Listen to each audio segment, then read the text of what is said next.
Yes. Yes. Okay. Let's go. All right. Ladies and gentlemen, thank you very much for joining us for a interview. Actually, not even interview. We're just talking shit right now. Um about the rap civil war, the Star Wars, if you would call it. About this Drake and Kendrick Lamar beef. Mm. It's been kind of dominating my headspace for the last week or so.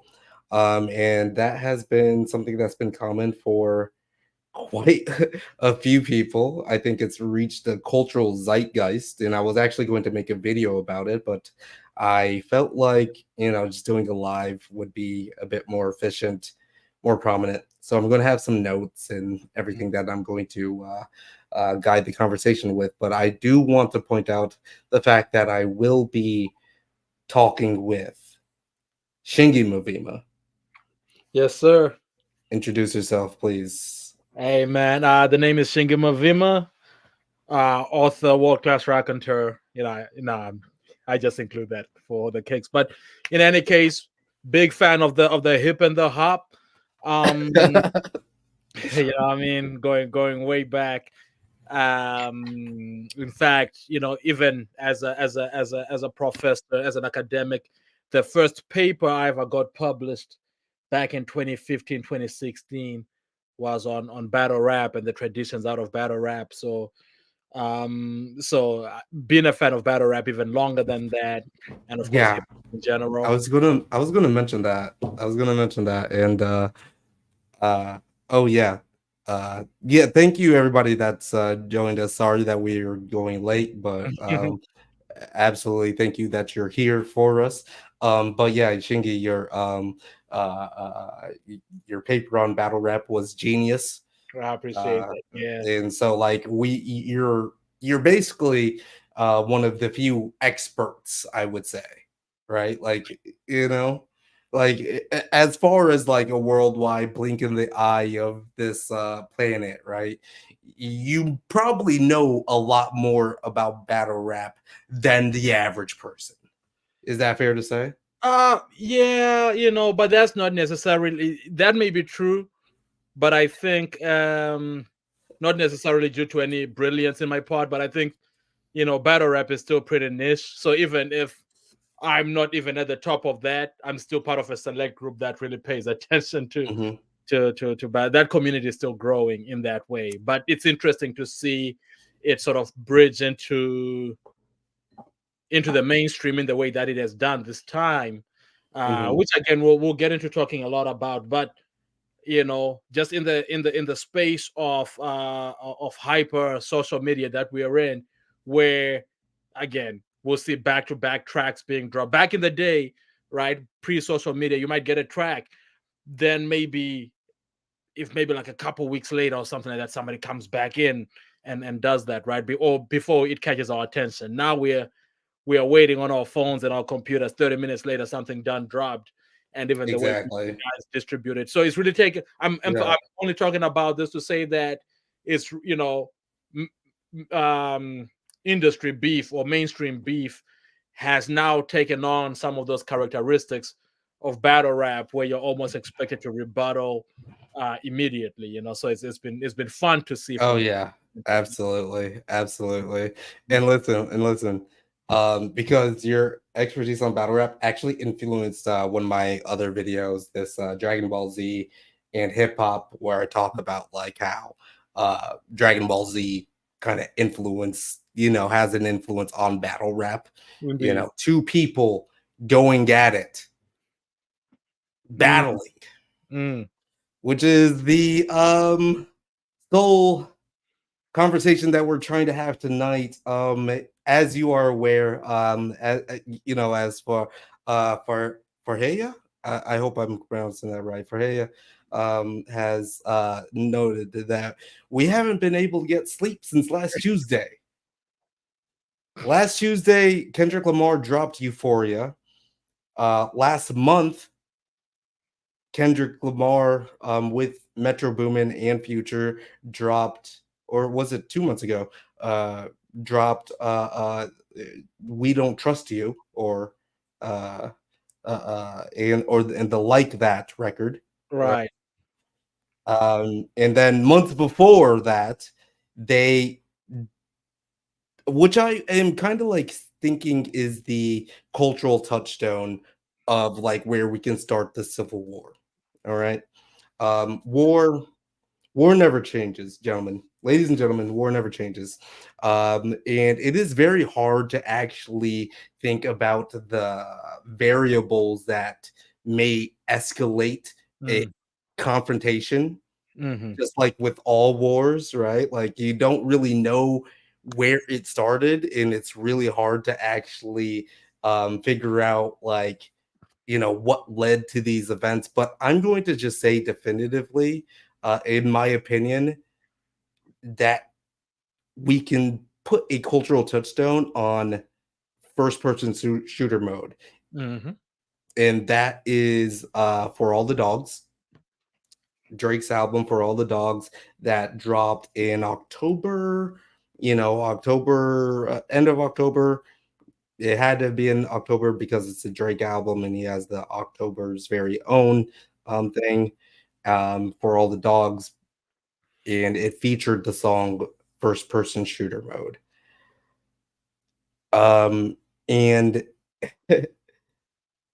I want to kind of like touch with that because if we are going to consider that that is the touchstone of this whole rap beef, Mm. would you consider it that wasn't a diss song? Would you say? Not at all. I mean, no, right? Because the instigating or the incendiary line from where all this comes out is that we're the big three, like we started a league, right? That whole Mm-hmm. thing, which in many ways, so in many ways, it's not a diss because we also know how Cole does, right? He's not really, that's not how Cole would do it. It wouldn't even be a subliminal from him because that's not how he moves in that space. And we'll get to Cole a bit later. Um, but perhaps can you see how someone like Kendrick, who, if we want to talk about other touchstone moments, who on Control had said, you know what I'm saying, he said the same thing, right? That, like, stop bunching me up with everybody else here. I'm doing my own thing. So he's reiterating something that he said like 10 years ago, right? Which is to say, Mm-hmm. I know you guys mentioned me, then you mentioned Wale and Crit and Cole and Drake and Mac Miller and whatever. Oh, he's sort of peers, Even back then, he was saying that, right? So I don't think that Mm-hmm. part of him has ever changed. I can see how somebody like him with that chip on his shoulder, brilliant as he is, might feel like, all right, man, I'm starting to get, and you guys are even. It's one thing when the world is saying it, but you guys are starting to own it. That is like us Mm-hmm. three, So when it comes out, Yeah. as mother f the big three, it's like, all right, I can see how we get there. Yeah. Yeah, it's a bit impressive because, like, if we are looking at it, like, it's almost that song could be looked as flattering, right? Yeah. Like, at the very least, like, and what we come to know as like allegedly, Kendrick Lamar did not actually want to be on that song. Mm, Um, in Nonetheless, yeah. Drake and J. Cole still said that we are the big three in mentioning Kendrick Lamar. So it's almost like a whole other degree of petty that it was kind of launched from this standpoint of Mm. like of a little bit of graciousness, right? Yeah. Like of like uh, uh, um, we are the big three. He refused to be on the song with us, Mm. but we still are the big three. Well, let me ask you this. Let me ask you this now. Mhm. If that was a Cole song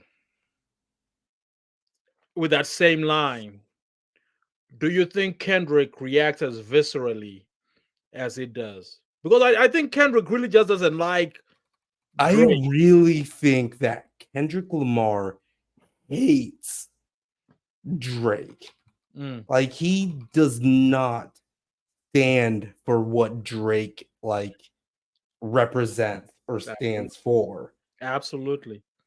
But I actually do think that he likes J. Cole. And we're going to get into that a little bit more. I am actually like missing my notes right now. Yeah. So hold on really quick because I do have a clip for this. Mm, And um just so you know, like what the concept of my video was going to be about was going to be a retrospective about this rap civil war, but within the style of the Fallout TV and video game series.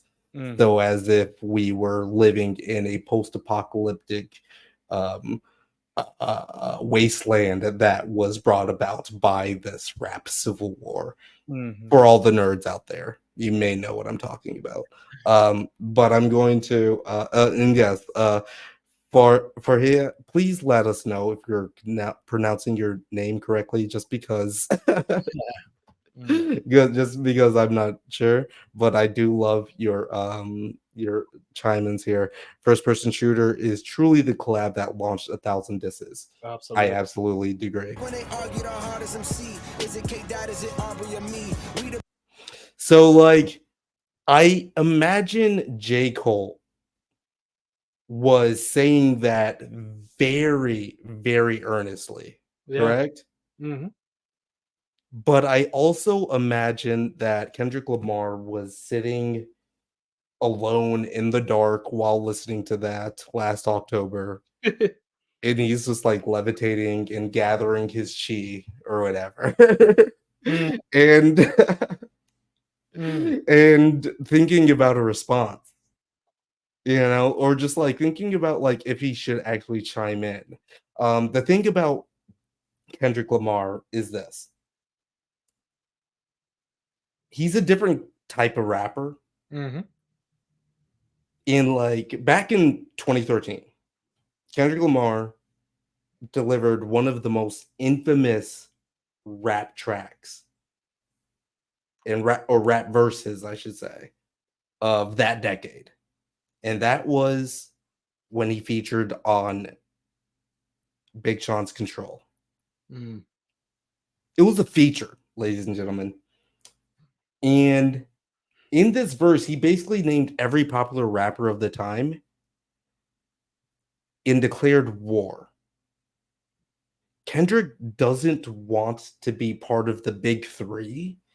He wants to murder everybody. He wants to, so like, fuck the big three. Fuck numbers. It's literally just me. mhm. Okay. Oh, that's All good. right. Farhia. Good. Farhia. Well, Thank you. good. Mm, Thank you. Thank you very much. Farhia. Love that. Love that. Um, but if we're actually looking at that record, mhm. it does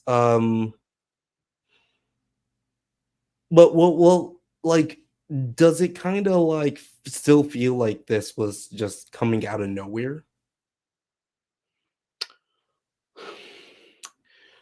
Does it feel like this was coming out of nowhere? Hmm. Ah, see, here's the thing. That first time on Control, it really seemed like it was within that spirit of sparring. You know what I mean? Which Competition. again, if you follow that trajectory, how did everybody react to that? Everybody except Drizzy Drake. Everybody was kind of like, "Oh, it's cool." Meek, right? Yeah, you did this thing. Jay Electron, kind of the same thing. I'm trying to remember who else I heard say something. Maybe Cole, I heard say Hmm. something. Big Crit for sure. I remember him saying something. Drake was the only one who was kind of like, "Well, you know, she can't be that real because I saw him soon afterwards and he didn't say anything." I'm like, Drake, what are you talking about? Yeah, it Hmm. wasn't. it wasn't that. You know what I'm saying? What do you mean he didn't say anything when he saw you? Because it wasn't. Right. It wasn't. How are Right. you the only person who doesn't get this? See You know. this. Right. Yeah. Then incrementally over the years, right? I think Kendrick's hostilities, towards Drake, you know what I'm saying? Just, I don't really mess with him. We live different lives, right up to refusing to be on first person should have that if that story is to be believed. And a lot of other things that happened in between, right? That, even subliminals and so forth in between. So now when you hear it, initially, because it was Cole who said that line, I initially just thought it was in the spirit of control, right? If the big three is just big me within that spirit. Then I got to thinking about it again and thought, you know what? Uh yeah, I think this could be on some other stuff with Drizzy. You know what I'm saying? I think this really could be on some other stuff with Drizzy.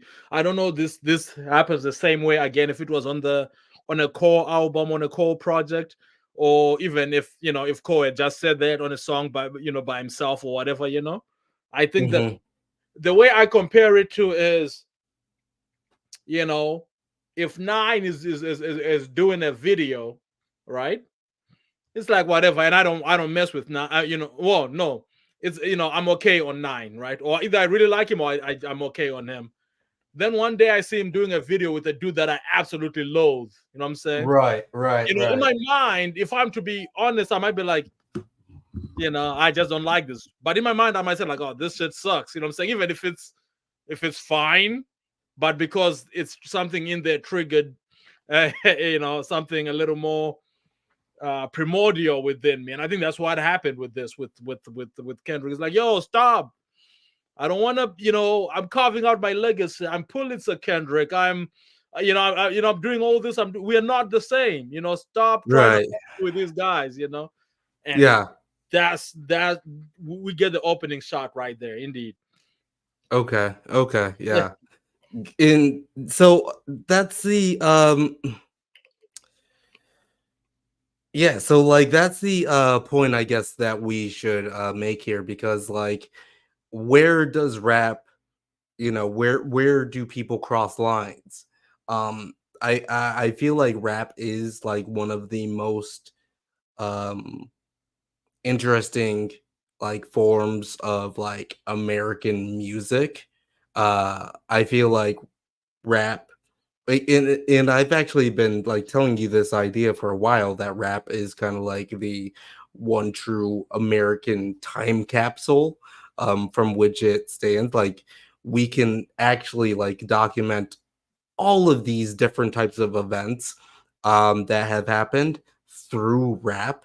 Mhm. Like if there's like, especially now, if there's like a meme that happened, it's probably is going to be referenced through rap from somebody. Yeah. You know what I mean? And it doesn't really happen like that through any other medium of music. Hmm. You know what I mean? Um, so for it to catch, like, okay, so this is the thing. Like, this isn't happening with anybody else, like any other form of music. Hmm. Like, I was thinking about I think someone also said on like TikTok or Instagram, said that, if there were, if Taylor Swift, or if like Billie Eilish and Ariana Grande made a full album that was saying fuck Taylor Swift, like people would lose their minds over Yeah. this, right? Yeah. Yeah. And if there was like a secret, like, hidden feature from Dua Lipa that was also like fuck Taylor Swift. Mm, mm, mm, And then a week later, they dropped another album. Like, just a bunch of other people are just coming for Taylor Swift heads. Like, this is the only art form of like music where this is allowed to happen on a completely public stage and people are just like, this is what we want. Right. We Right. are entering the gauntlet now. Mm-hmm. Mm-hmm. Mm-hmm. And I really respect that.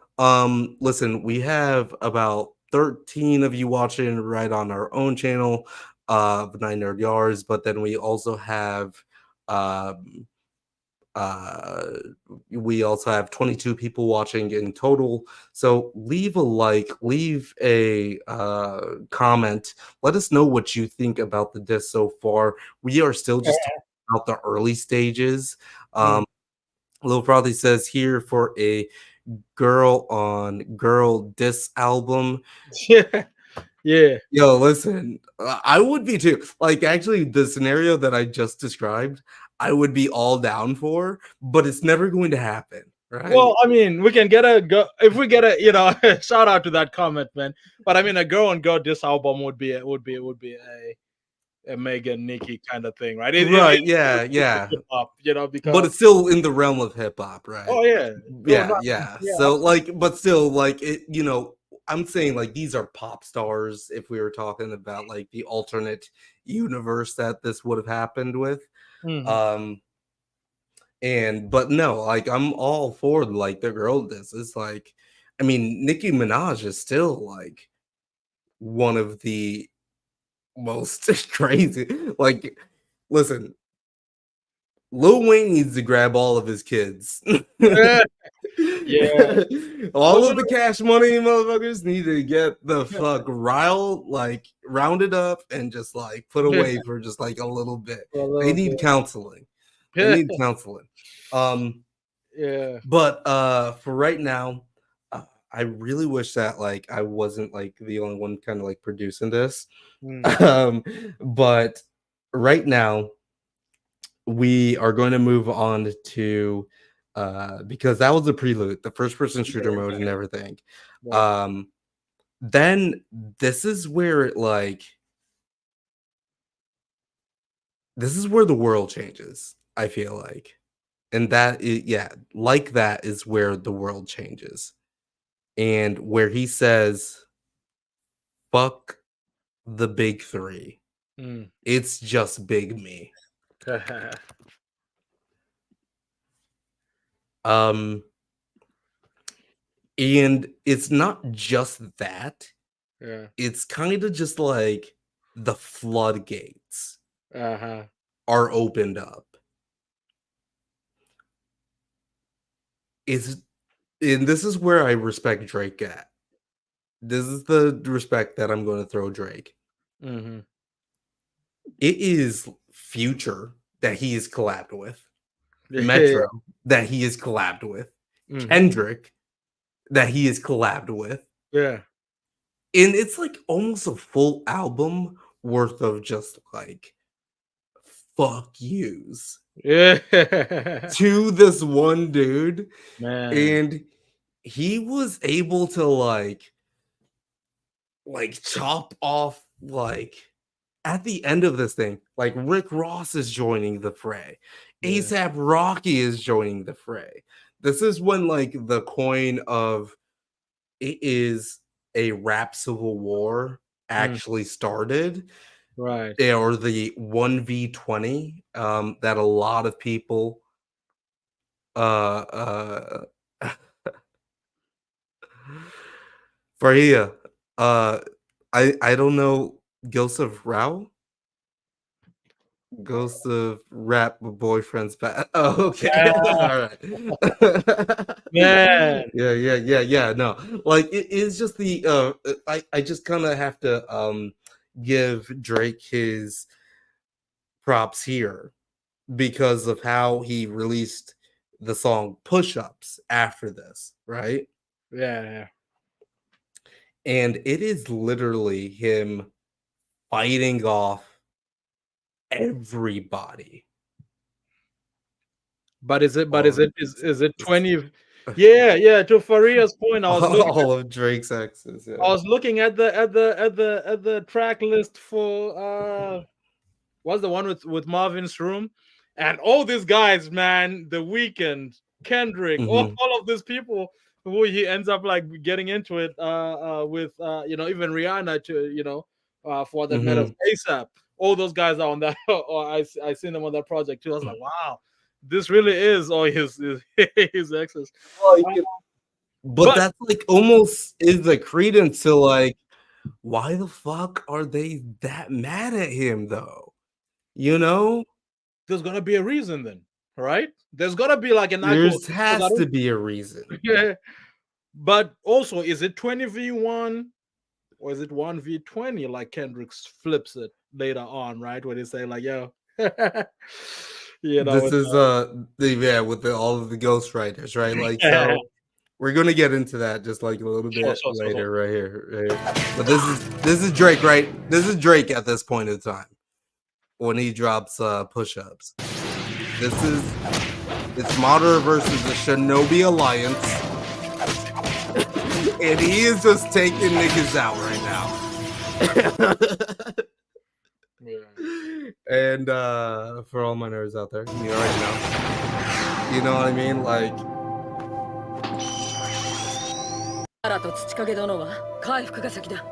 it's just one man versus this whole army. You know? This is what I respect. That's the shit that I respect right there. And it's such a track though, too. It's pretty good. It's one of the best that's come out of all. It's really funny. And I think that like gave us like one of the first funniest lines of the disc. Like I would say that like fuck the big three, it's just big me. That's hard, right? Mm-hmm. That's been something that like people have been just like isolated, clipped. It's on like TikTok or whatever, right? With push-ups. When he says, Metro, shut your bitch ass up and make some drums, nigga. That is objectively funny as fuck. And it is just a like throwaway line. Yeah, that was good. Like, shut your bitch ass up and make some drums. I can't stop saying nigga bam. Yeah, like like we've gotten so many things on this. Yo, Deonte, come on. We're talking about like your favorite lines of the beef so far. Right now, my favorite lines are fuck the big three, it's just big me. Metro, shut your bitch ass up and make some drums. So far, hey, let me throw. And then let me throw. BBL Drizzy is hilarious. What is that? BBL Drizzy. Hold on. Let's do it. Let's do it chronologically. Let's do it within those first couple songs. I think one of my favorites off of that, like that, is when Kendrick says your last something was a light pack. Remember that? Yeah. Did you assign any significance to that? Light pack, no. So the line goes, I don't know if somebody in the comments knows about this, let me know what your theory is. But he had said what did he say? Something, your last something is a light pack, right? You know who Daylight is? No, hold on. So Daylight is a battle rapper. He's the guy with the sort of like Batman tattoo across his face. Are you able to send me the links to like over Messenger too, so I can put them on as visuals or reference points for our listeners audience here? Daylight, okay. Yeah, Deonte knows. Yeah, so that guy Daylight, he's one of the most infamous. The reason I thought you might know him is because he's the guy who does the Dragon Ball Z, Mortal Kombat type schemes. Oh, okay. No, I do know him. And he was even featured on the Cole project that just came out. But I say that to say he's one of the people who's alleged to have written things for Drake, So when Kendrick is that it was a light track, Oh, I think Kendrick is okay. evoking that, which is, and he's from Daylight is from LA as well. So Okay. Yeah. together, No, no, no, no. Yeah, yeah, yeah. With the light pack. Actually, yeah, I do know because I'm like, okay, so this is like the genius of rap. We can probably talk about this all day, right? Is because you have to actually like be kind of like plugged in, right? mhm. You have to be plugged in and like it can be any fucking bar that is a reference that you is just going over your head. And even when you were saying that, like I was like, hold on, daylight. I'm thinking about like like I'm just thinking about like daylight or whatever. Yeah. I hate this so much. Okay. Terry, let us know. You're invited. I put this in the chat. You can join whatever. Big battle rapper. Yeah, daylight. So yeah, it's the light back. So on which Yeah, track yeah, it's was like that? On which track was that? no, that's one of the lines off of isn't that off of like that? That's on like okay, that's on like that. Okay. Mm, mm. We can join. Deonte, do you want to join? Deonte, hit me up on I think you talked to me on Twitter. I would actually like to have you join with me just because I'll just put off a little. Dude, you wrong for sending me this right here. Well, I actually made that. Because for those who don't know, I also teach history. So, and I felt like I just couldn't reach my students this semester quite like that. You know what I mean? So when we Mhm. were talking about the World War and the ways in which sort of the communist and capitalist blocs started to distance themselves, from each other, with Stalin on one end and Roosevelt and Churchill on the other. Uh, so we had come up with this meme sort of to embrace that dynamic, and I was just sharing this to They're the talk big three. about nine and the impact that hip hop has in these different spaces. Look where it's worked itself into. You know what I mean? Yeah, yeah. And that was actually going to be a bit of like my major video there too with the impact because we're not even into the thick of it yet, Mhm. my fellas. Uh let me see here because I do actually want to see if Deonte that was actually part of it. Um I do want to see if Deonte will but Faria says that even there's a lot of goodies with a check is a beautiful way to intro his more direct shots at Drake. There's a Yeah. lot of goodies with a check. Yeah, Okay. he was just battering him up early on. Goofy with a lot of goofies. A Yeah, he lot was of just goofies with the check. Yeah. man. I've been avoiding everything just to see y'all cover this. That's hilarious. I mean, everybody's covering it. I don't even know how you can avoid this at this point because it has been so dangerous right here. Um, Daylight is close with Absol. TDE was cool with Drake. Heard people say he helped write Back to Back by Drake. Okay, so like we going to cover that because like could Daylight then be the mole? I don't think he That can would be interesting. That would be. I'm just like I'm spitballing here. Don't Mm. quote me on this, but like, who is the mole, right? Like, how was this actually progressed to this point that we're dealing with right now? Send me the invite if you are down. I'm going to send you the invite like right now. Hold on. You hit me up on Twitter. I'm actually trying to do that right now. Give me some more thoughts, Shingy. Where we at? we're still on like that basically. Yeah. So, what thoughts do I have? So that came out on March 26th. Yeah. Um, when did we get push-ups? Um, but in any case, right? So, and again, the game has fundamentally changed now, right? Because in the past, I actually think like that might have been a decent amount of time before a response came out. But now in the fast-paced world we live in, it was already kind of like running late when that dropped. You know what I mean? People were already starting to get anxious. Uh, Right. but yeah, surprisingly, man, I've been, like you're saying, I've been, even though I don't think he's winning per se, I've been very much pleasantly surprised with Drake's.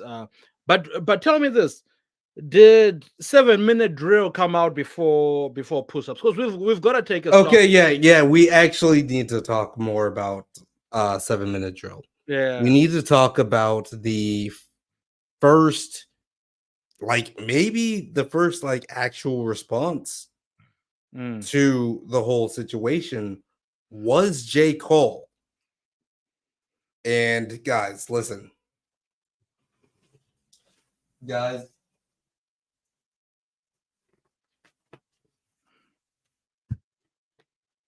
Jermaine Cole, listen. This is like Hey, Nine, this hurt me. Go ahead. hold on real quick. I wanna 4-5 here says Daylight says Drake ain't pay him correctly. Did he just drop a record? Did Daylight just drop something? When did that come out? Ghostwriters, which is why he just dropped a diss record. Yeah, when did he do that? I haven't heard of that. Is that something brand new? It's also just like moving so fast right now. Yeah, So like yeah. I will not know Daylight. Oh, that's why. Right. A couple of days ago. Okay. Oh, Do you think that we'll get flagged for this if we pour any of that or what? Because I would like to pour this, but like I just don't want. It's funny because like a lot of these diss tracks have been either like you play them and you're getting straight down, or you play them and you're good to go, right? And I am not sure like how it. Yeah, I don't know. YouTube weird. Jacob curved the bullshit for real. Yeah, for sure. I was kind of disappointed.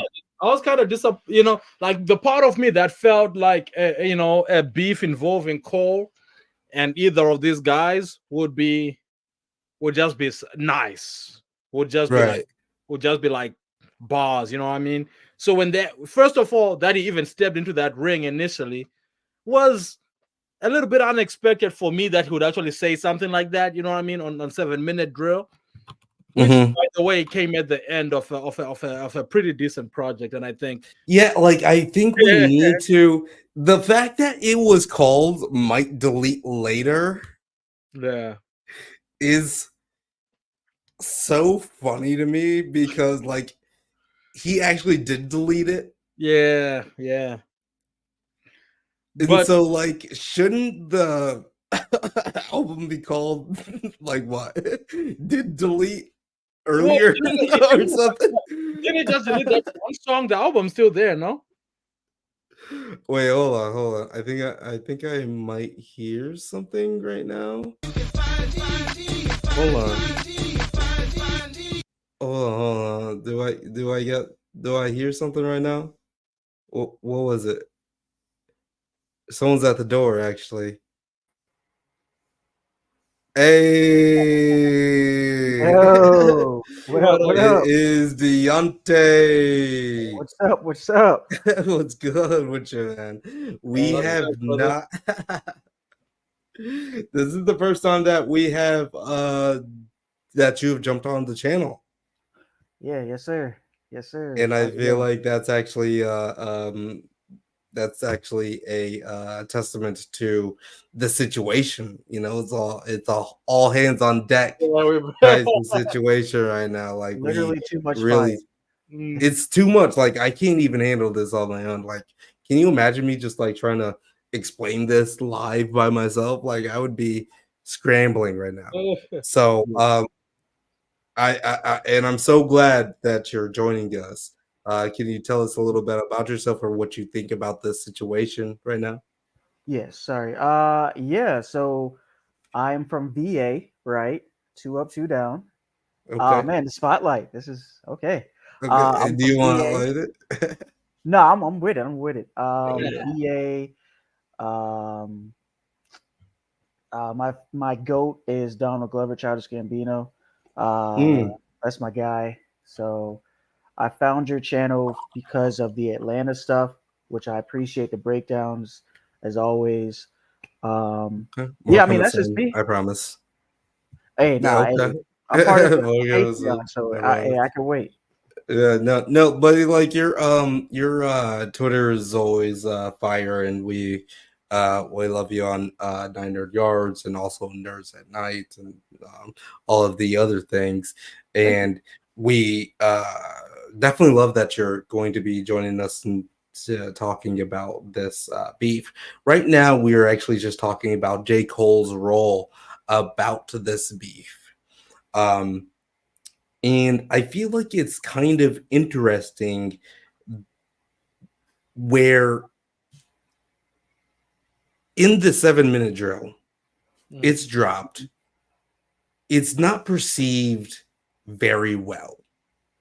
I liked it, you know, but I feel like people were looking for blood when they were listening to it. Like, no one was like really willing to, like, it wasn't scathing enough, right?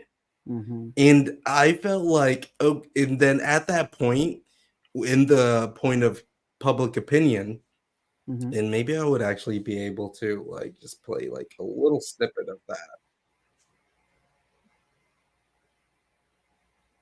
Opinion. Oh my god, it's 2 videos. In their opinion, I feel like people were thinking that they wanted a bit more about like how J. Cole would actually attack Kendrick Lamar, but there's not a lot that J. Cole can work with. Mm-hmm. But at the same time, if you have to attack Kendrick Lamar, then you also have to kind of attach yourself to Drake. And that seems like something that J. Cole wasn't willing to do. Right, Mm-hmm. right. And Oh, go ahead. so, well, sorry, I'm just talking slow so for you, like other people could jump in.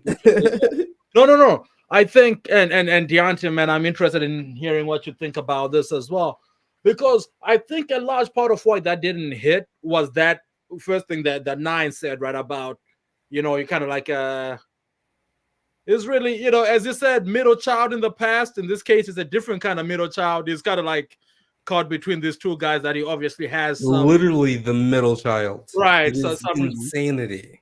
Yeah. so he doesn't have a lot to work with, possibly for a couple of reasons, right? One of them is his is because he doesn't really operate within that realm, that gossipy kind of realm, what I'm saying? So he already Mm-hmm. doesn't, he's not really invested in finding the dirt on this, right? That's the first thing. The second thing is the things that he called out Kendrick on. As a listener, I was like, there is no way you believe that. You know what I'm saying? Like, there is no way you Mm-hmm. think, uh, uh, which there's been some debate on whether he meant to pimp a butterfly Mm-hmm. or Good Kid, Mad City, right? Right. As is, like, there's no way you think that album wasn't good. You know what I'm saying? Like, there's no way Cole thinks that album wasn't, either of those albums wasn't good. Secondly, the whole thing, like, you release an album every 2 or 3 years, whatever, Cole is not like prolifically like releasing albums either. You know what I'm saying? It's not a thing that I can't imagine Cole is frustrated by that. Some people say that. In fact, Mhm. one person who said that before is Drake.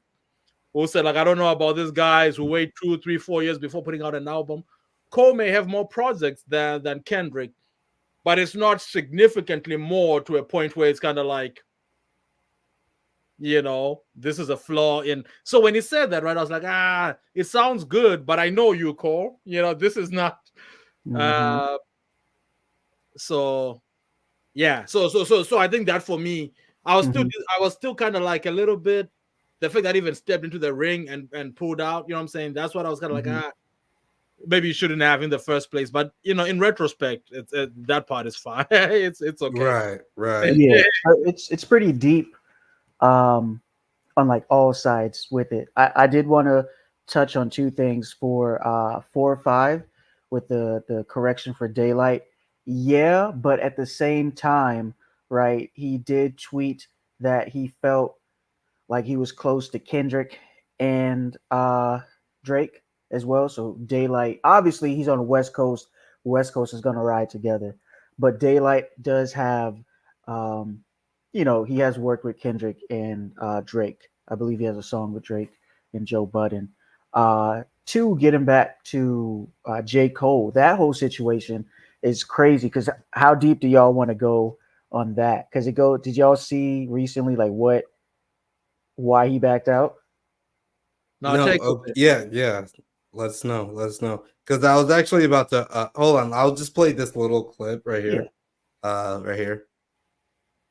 What fell off like the Simpsons? Your first shit was classic, your last shit was tragic. Your second shit put niggas to sleep, but they gassed it. Your third shit was massive, and that was your prime. I was trailing right behind, and I just now hit mine. Now I'm Okay, so like we can all agree that J. Cole's um delivery and rhyme scheme is really good.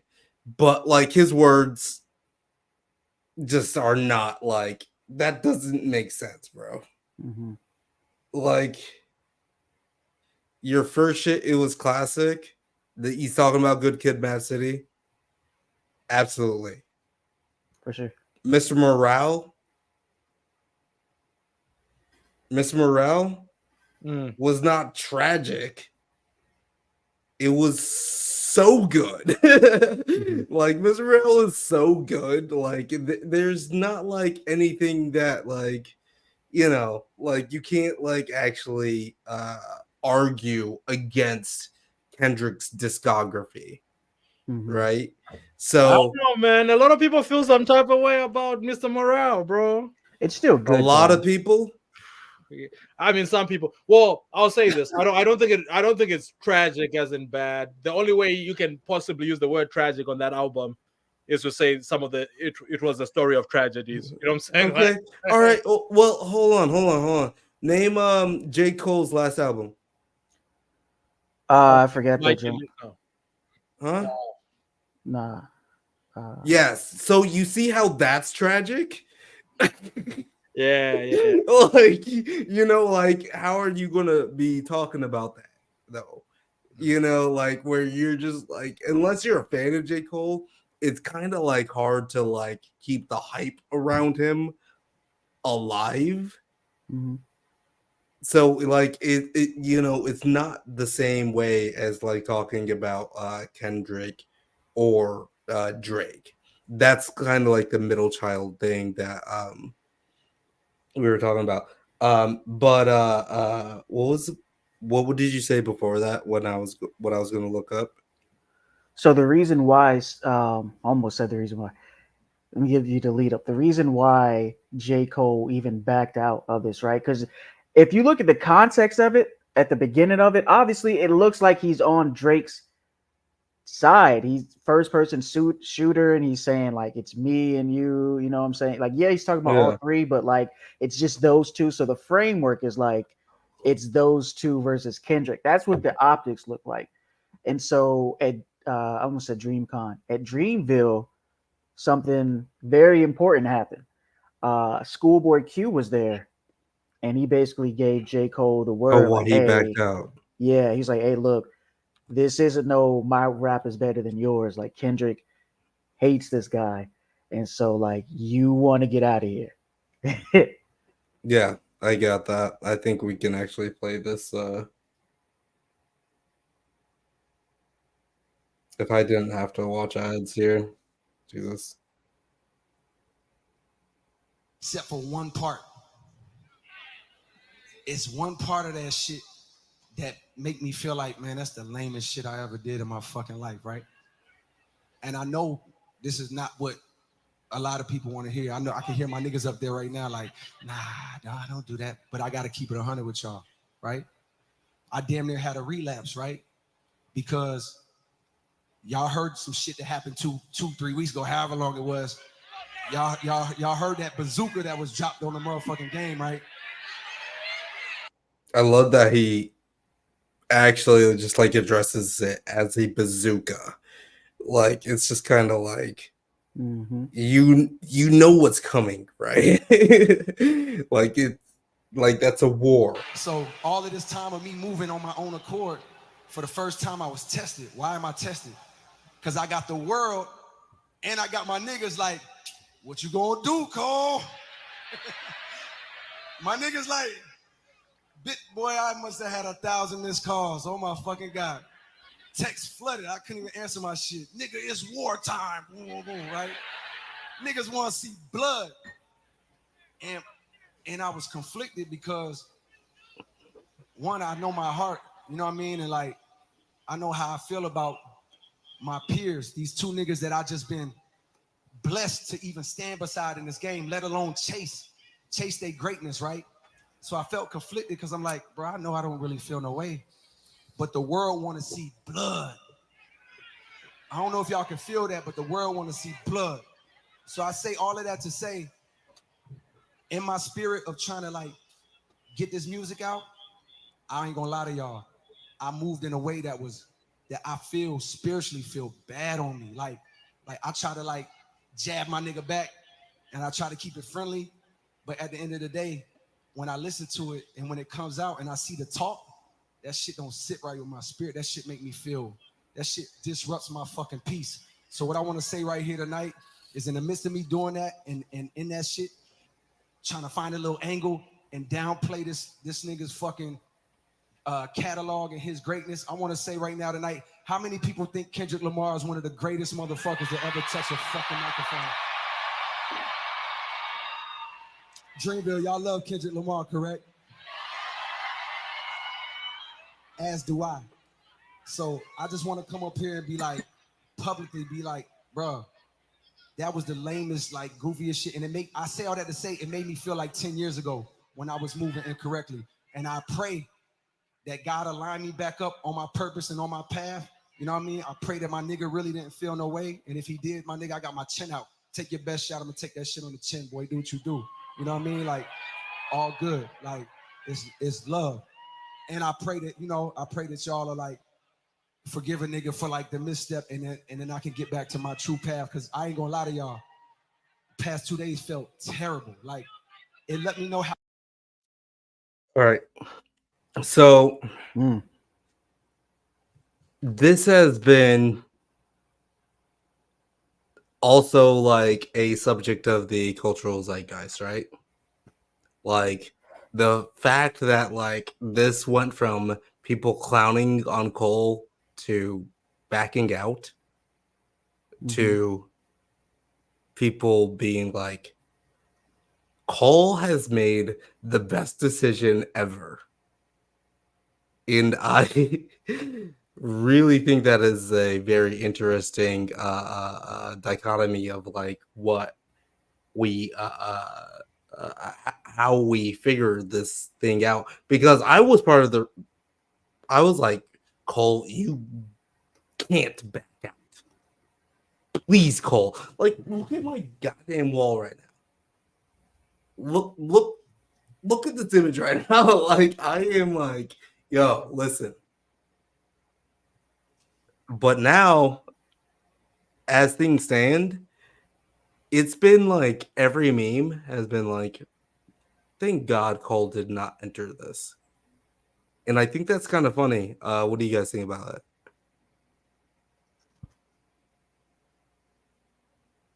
You're still muted. Many ways, it's there's sure we wanted some verbal sparring, a battle of wits from from some of the guys that we yeah, like Jose says, it's the only one that looks good through all this, right? It's like we wanted to see him spar, on that level, just because we like competition, right? We like, It's the big three, right? We yeah. wanted the war of the big three. But in retrospect, right? Much like wars and stuff, I don't think we always love the aftermath of it. You know what I mean? So, and I don't know where J. Cole could have taken this. That would have where it would have been. Either he would have had to be a J. Cole we don't like. You know what I'm saying? Like if he was to get too messy, like things have gotten, right? On Yeah. one hand, or he would have stayed in the fight and lost, of his because Yeah. of his sort of like boundaries that he sets for himself. So in a Right. roundabout way, it's like, you know what, again, maybe on the advice of his boys or because of Q telling him to chill, right? Whatever reason, I think they appealed to common sense and again, given the rhetoric of the big three, and we're talking about it being like 20v1, it would be worse if it looked like, you know what I'm saying, like any two of the big three were ganging up on one. It's fine if it's just like the rest of the world coming in and saying this and that, but to have it be Cole and say Drake on one side, eh, yeah, right, yeah, 4-5 is spot on. It's like, yeah, at first I thought nobody's image would take a hit. Yeah. It's oof, And that has been oof. like kind of referenced. Mhm.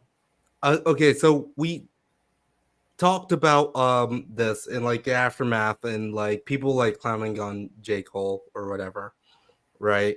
Hmm. And we were expecting this like huge battle between the big three, which is like also legendary of itself.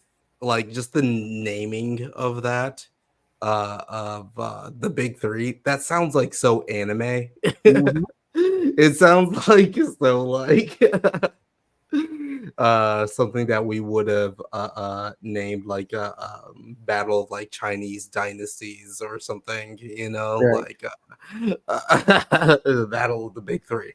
But Cole dipped out, and so it did leave Drake the opportunity to make push-ups that addressed a lot of those haters, a lot of the other like lesser, he's going after Big Ross. He's cutting down Metro Boomin with just one line. Shut your bitch ass up and make some drums. Like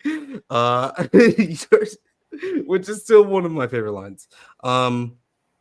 And telling Rick Ross that like Ozempic has side effects, which is like, which is still funny as hell.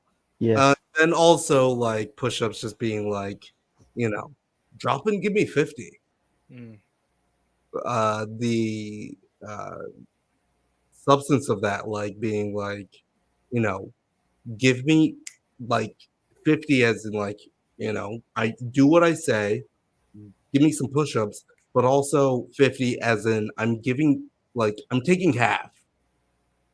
Mm. Like give me like, like no matter what, I'm taking half. Yeah. Give me 50. Like that's pretty interesting.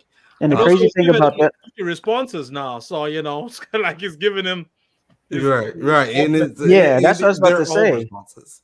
Like it's crazy that like Kendrick's about to give him 50 in another way. You know what I mean? exactly. Right, Exactly. exactly. He's Exactly. like, yeah, I'll give you half, Yeah. motherfucker.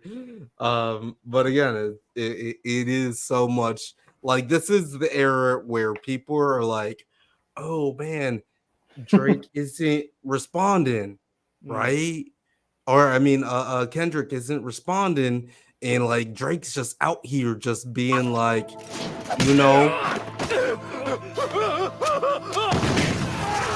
There's just he is Madara Uchiha, just like slicing down all of these other like lesser, like ASAP Rocky. No one cares, bro. Sorry. Rick Ross, no one really cares. He was funny though. I can't even front on the internet. He was Like Rick Ross actually did his part because like how is Rick Ross like body shaming? Like Rick Ross body shaming another person yeah. is one of the funniest things ever. Like being like, oh yeah, you got a nose job, you have fake abs, you have BBL Drizzy BBL is one of the funniest things ever, bro. as well. BBL Drizzy is the fucking funniest things ever. Just a really quick break before we move on to the next saga. It is Drake's career in jeopardy? I will like to answer that question a little bit later. I would like to know, put in the comments, I'm going to star it. Let me know in the comments what you think. Is Drake's career in jeopardy? Let me know why you think that might be. Because I do have some like words for that. We haven't got to the juice yet. We haven't got to the juice yet.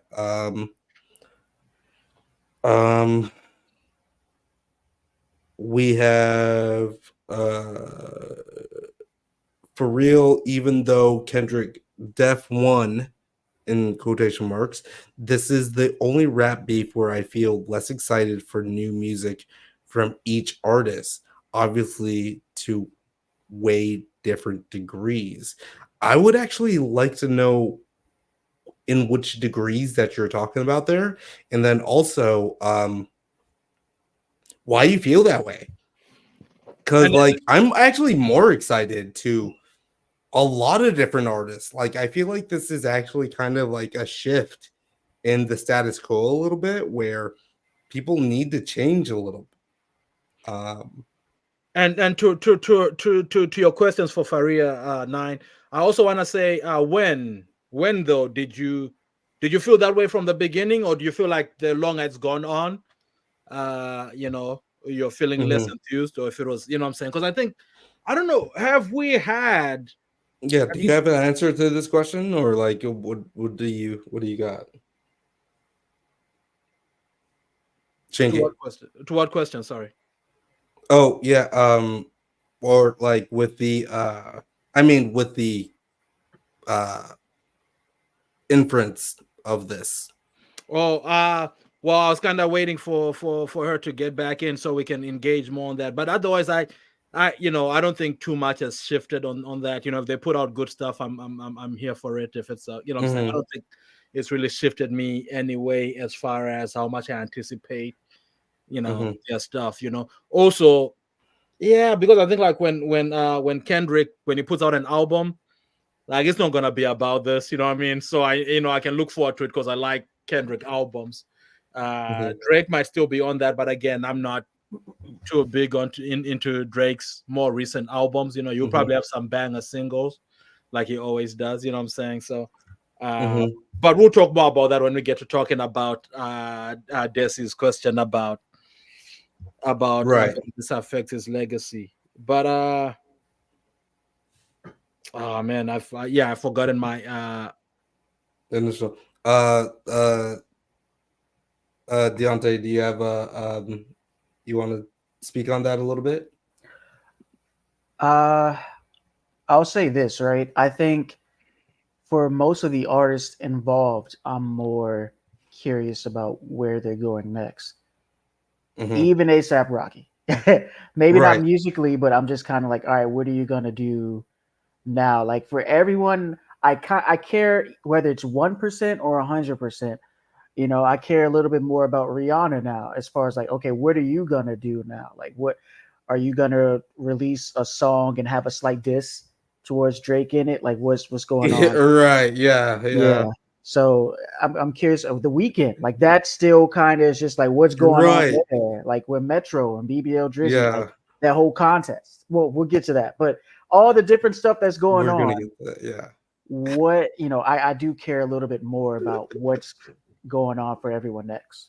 Yeah. And it's beautiful. Like that's the competition of rap, right? Like it's so Well, I guess I should now bring up Machiavellian. Mm-hmm. It's so Machiavellian. Mm. Um, Yeah. because of the way that we are entering a chess game of like how these rappers are going to be actually responding to each other. Drake has gotten away with the chaff and now he's on to the wheat, right? Um, Mm. and knowing that, J. Cole, my guy over here, has literally entered, like, disconnected from the realm. So Mm-hmm. that means there really isn't anybody else but Kendrick Lamar, right? Mm-hmm. So I thought that like it was going to be interesting within the fact that like there became a shift where Drake had to address everybody that came after him, and that was the 1v20. You know what I'm saying? And then it shifted into a 1v1 pretty quickly. Am I right about that or right? Am I right Uh, about that? I don't. For Kendrick, it became a 1v1. Drake still was kind of like, I'm gonna fight you, punch, punch, punch. You get what I'm saying? Mm. Right, right. But I like at the actually, same time, it felt like it was small fry. Go ahead, Shingy. no, I was gonna say I actually think like Drake, he was one more release away from overdoing the fighting the big group thing. I don't think he could have done that one more time before we could say it was time for him to just focus on Kendrick. You know what I'm saying? Everybody else he was trying to bring in was more like collateral, you know what I'm saying? And I Mm-hmm. think if he had done it one more time, he'd have overplayed that move, that trying to take on everybody. So good for him, whether he wins or loses. But I definitely think there wouldn't be any conversation at all if he had continued to try, say, and Rick Ross this and all this. You know what I mean? So R- but yeah. he did though. Yeah.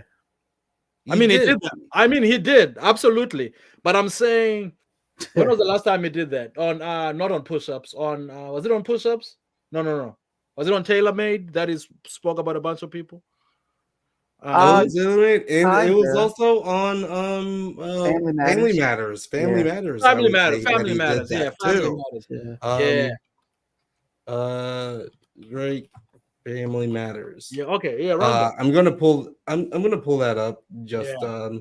but it seems like Drake is actually what I heard actually recently is that Kendrick is approving and clearing all uses of his diss tracks to Drake on Mm-hmm. YouTube, no matter what.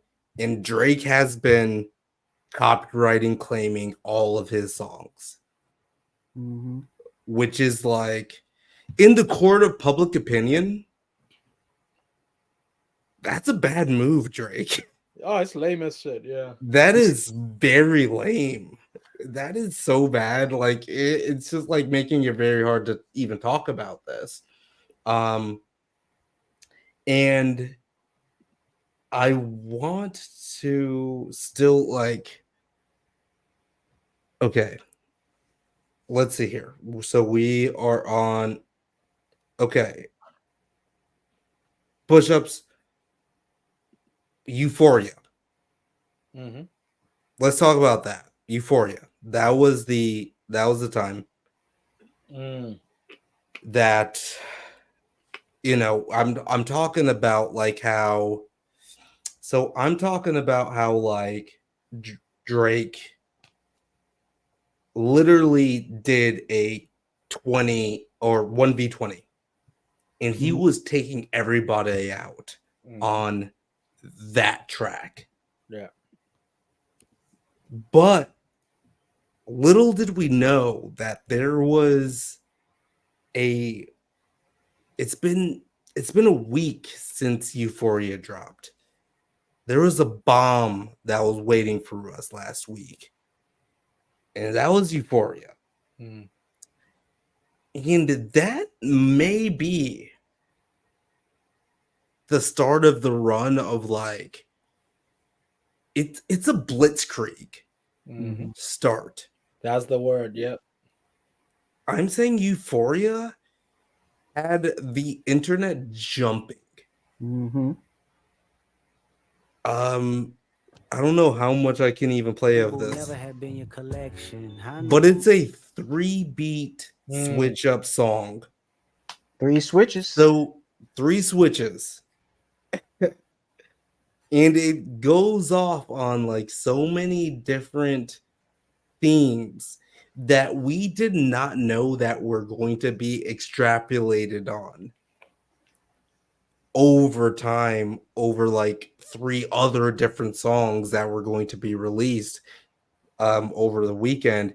And I think we can say that what, like, Euphoria was dropped on Tuesday, April 30th, and even the title of the song Mm. or the album cover, I would say the album cover Mhm. Mm-hmm.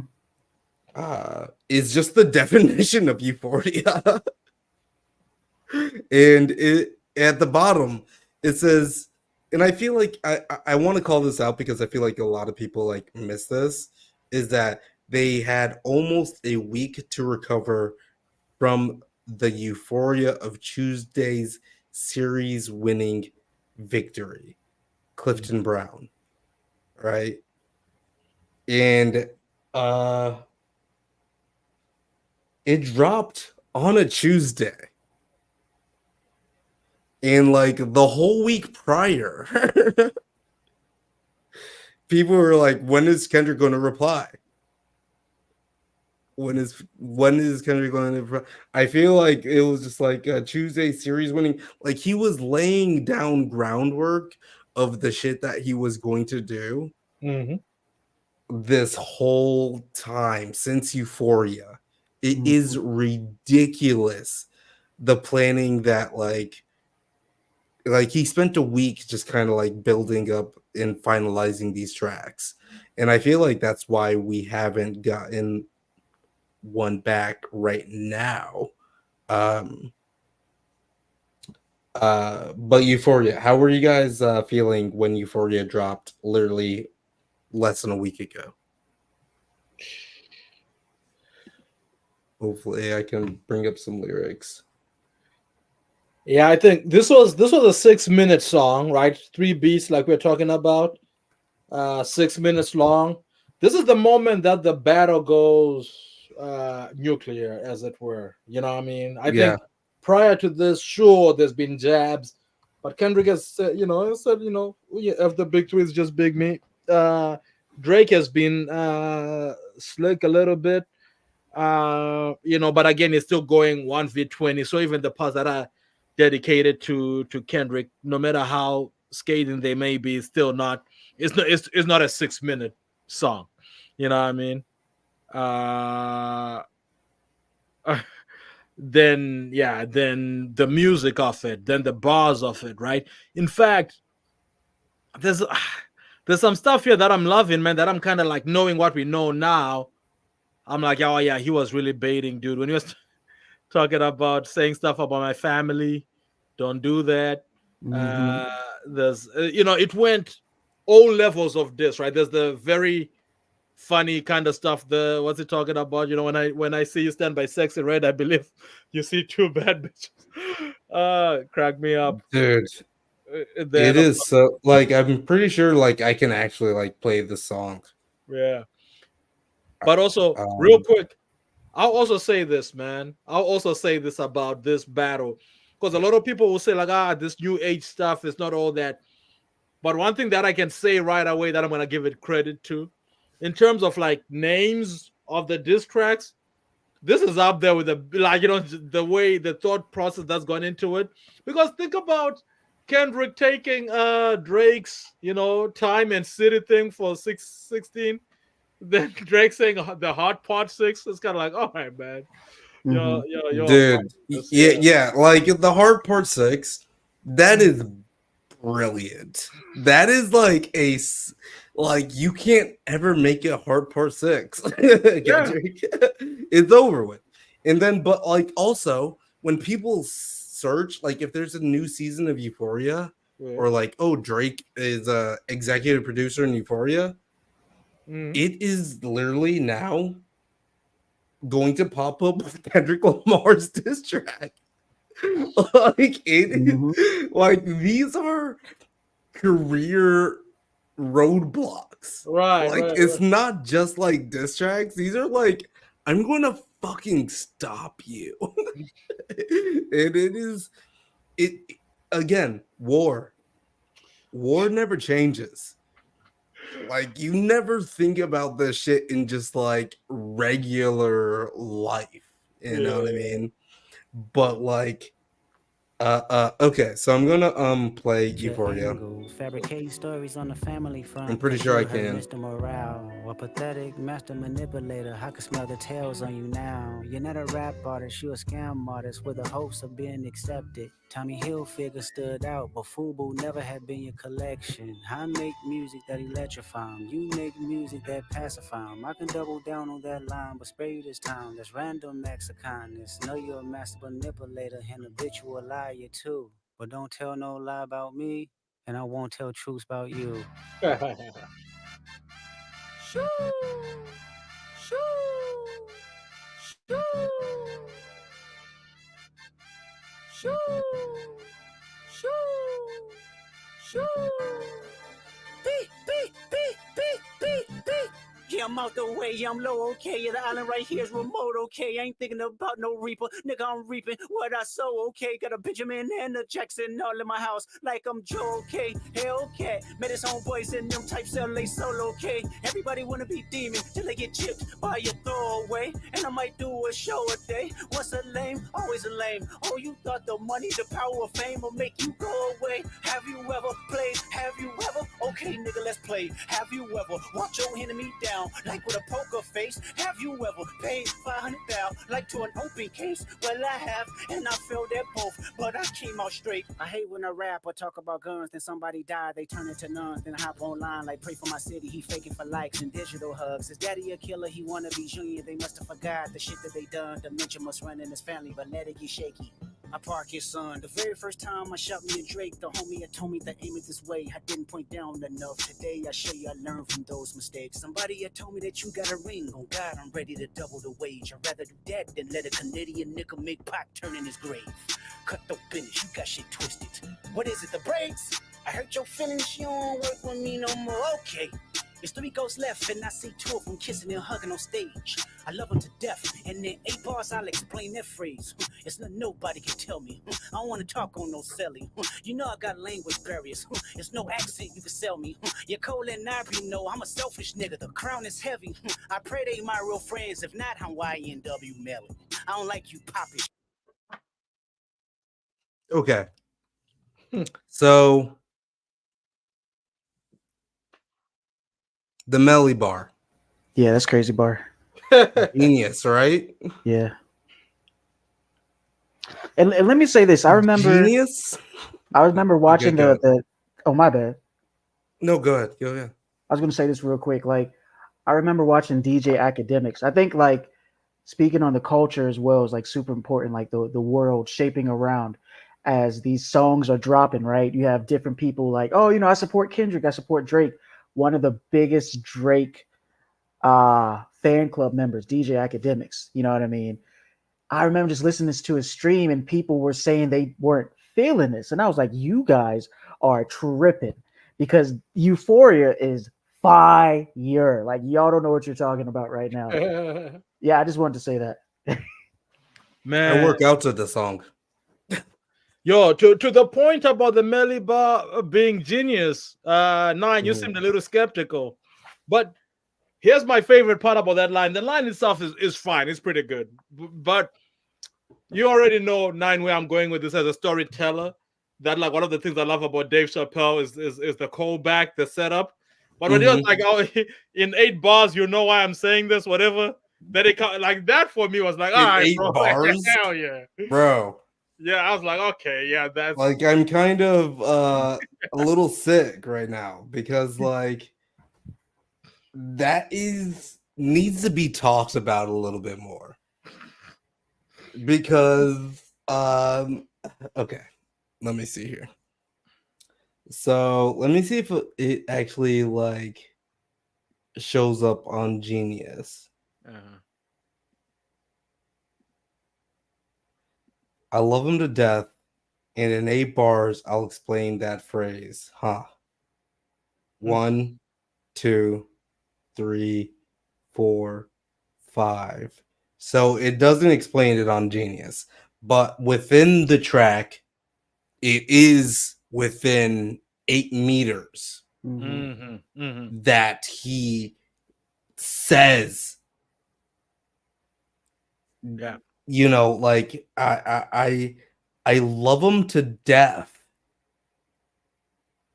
I pray they my real friends. If not, I'm YNW Melly. So like that is what we are dealing with here. That is tactical. It's beautiful. It makes sense. yeah. And I just love it. I just don't know how to actually like express how genius that is. That is, yeah. And it is very great because it's also like pushing up this bar. Shit that for real for him, I inherit the beef. Yeah, fuck all that pushing P. Let me see you push a T. I love the way that he does that. Mm-hmm. Let me see you push a T. You know, like you already lost Mm. and you didn't respond. I'm sorry, like, of course, like, you know, we love Drake here, but we're just like talking about bars. Yeah. Of course, I'm a bit biased here, but if you have someone here that is going to like just give me some like Drake clout, right? Give me some Drake clout. I would love to see it. Oh, there you go. I don't know where Chingy went. Oh, and he is back. Yeah, it's my bad. I don't know what happened with my Oh internet. no, it's okay. It's okay. Now that was push-ups. Now right after Euphoria. Oh well, I guess we could talk about just like the how hype everybody got from Euphoria. And the let me see here. Again, this is Euphoria. and if anybody is not like familiar with this, Euphoria starts with this. Everything they say about me is true. Euphoria. And that's actually Richard Pryor in The Wiz. Mm-hmm. All And right. it's just backwards. And it's also like just this thing that Kendrick Lamar loves in his production is backwards like tracks and everything. And I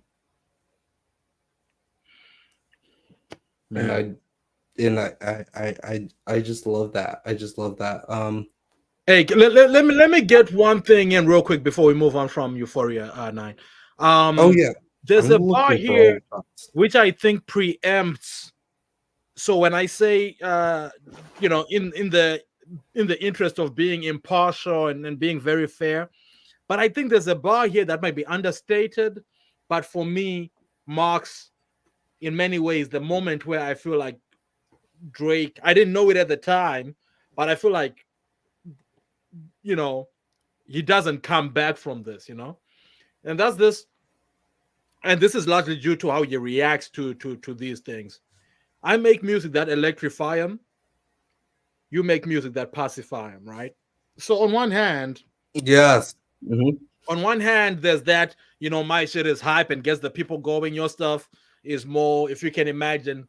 I was on a call that we did on a stream that we did with Nine, in which we were talking about is it the clone Tyrone? I think that's what it's called, right? Yeah. Mm-hmm. And we were talking about that music that pacified the people. You know what I'm saying? So there's that implication that your music is really for acquiescence and making people dormant. That's one part. The other part to it, right, on a track called Euphoria, where the accusations against the guy is that is underage relationships. What's a pacifier, right? So I think Right. how he reacts to that when he comes back, and we'll get to those other tracks later. But I think Drake really muddles up his how he reacts to that particular couplet right there. I mean, it's said in other parts of the track as well and in other places, but I think that sums up so much. And the more we talk about it when we get to the more recent songs, I mean, the ones that came after this, you will see exactly what I'm getting at with that, indeed. And I'm sure some other people have already figured out where this is going. Yeah. Yeah. And Deonte, you got anything to add to that? No, I think no, explained brilliantly. I think just adding to the pacify part, I got to throw another shot at Ack. Just the fact of while listening to Drake's music, academics famously like went to sleep.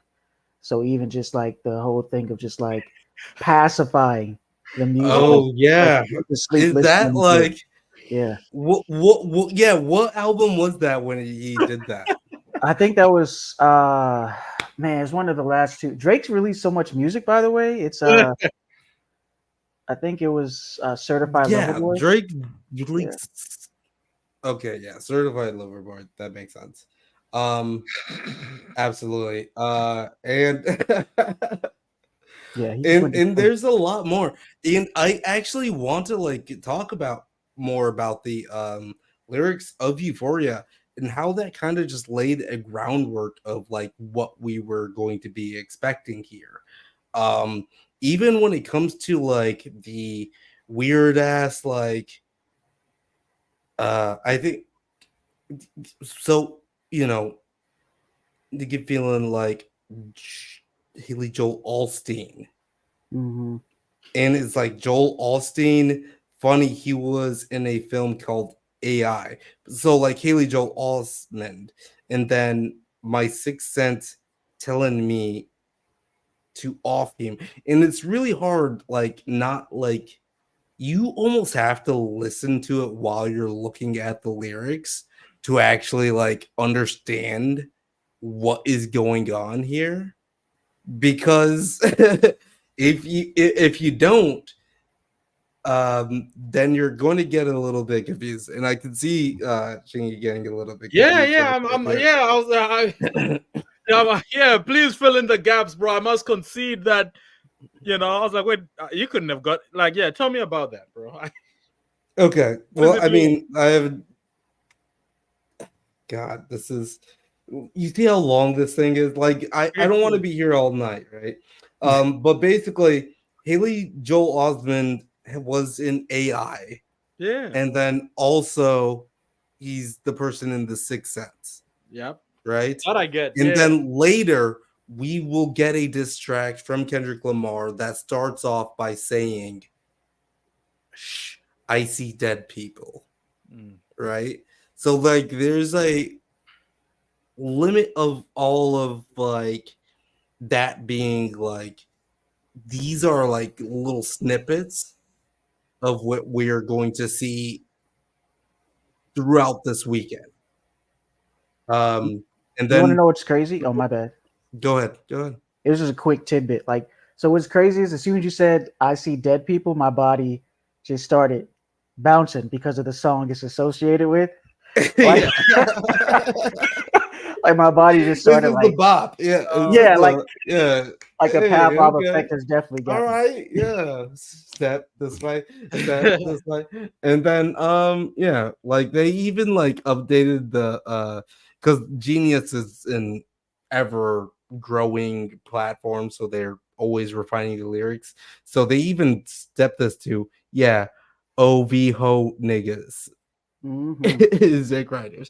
Like that hasn't been established until the latest Kendrick Lamar diss track, OV Ho, Mm. right? OV Ho, Yo, OV yo, Ho. Nine. That's Sorry, not hilarious. to take us back here, Mhm. man. But when you were explaining this thing, so why does he call him Joe Austin then, and not Joe Osman? Like, what is that? What is it doing on that part? There's no way you So get I those two names feel confused, right? like that he is kind of like a well, before I sound stupid, then I'm just gonna just look up the Rap Genius thing. Um Ah, okay, let's see here. Um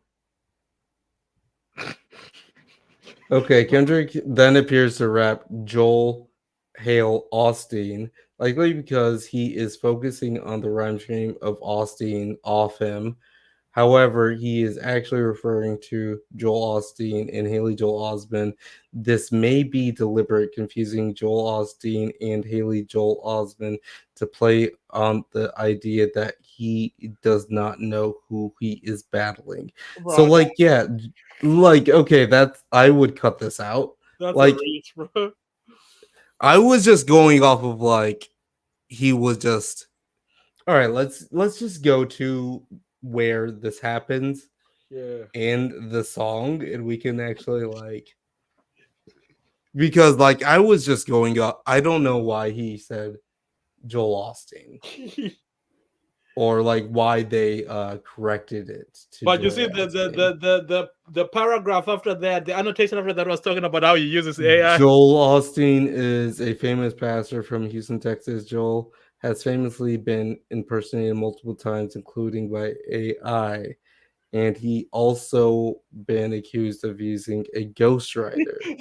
That is like, I mean, if you're a pastor, why the fuck are you using fucking ghostwriter? It's a holy ghost writer, man. Come on. Okay,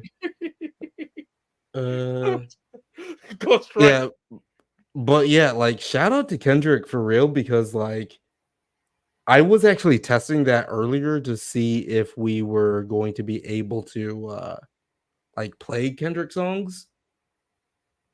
He would have taken us down so many times before, and he Cause I ain't didn't. seen him yet. Matter of fact, I ain't Let me see here. even know nothing about that. Waking them up, no. That record, back to back, do a high double back with you. You assigned to a nigga that signed to a nigga that said he was signed to that nigga. Try cease and desist on a like that record.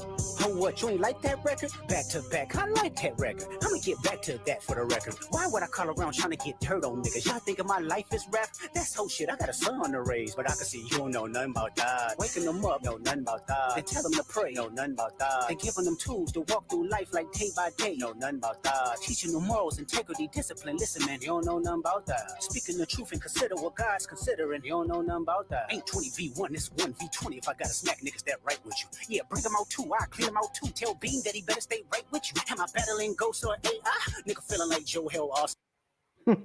Joel Hale Austin. Funny he was in a film. So I feel like it was just kind of like making.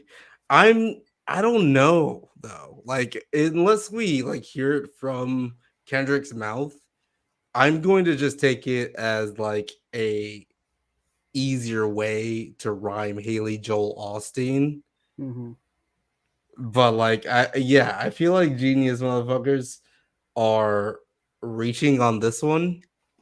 Yes, Yeah, you sir. can just change the dude's name entirely, to another dude's name. Just say Like, right come on. Like this is kind of so this came out 4 days ago. Funny he was in a film called A. Nigga feeling like Joe Hill Austin. Funny he was Joel Hale Austin, but it's like Haley Joel Austin, you know? Like he just switched two names. I don't Hmm. know why people are like Because really. if it was just like a random name that we're like, all right, man, Nine McGee over here. But if I'm quoting like somebody else's name who's like, who's actually like a real dude, Yeah, it's pretty hard. It's pretty hard to like justify that. But again, like I am so okay with like mistakes, as we will get to know here, because we are now in the thick of it. Mm-hmm. Oh, As by with the way, Nine, I'd sent you something that shows that Sexy Red, of the strength of being dissed here, is planning a diss on Kendrick. Yeah, from that Two Bad Bitches Live. okay. It's All right. Why like I don't know why she would be offended by that, but bro, okay. everybody's getting in on the action, yo. Yeah, okay, so first of all,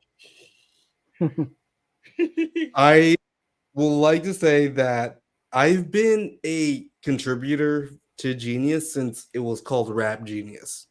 Yes, sir. A long time.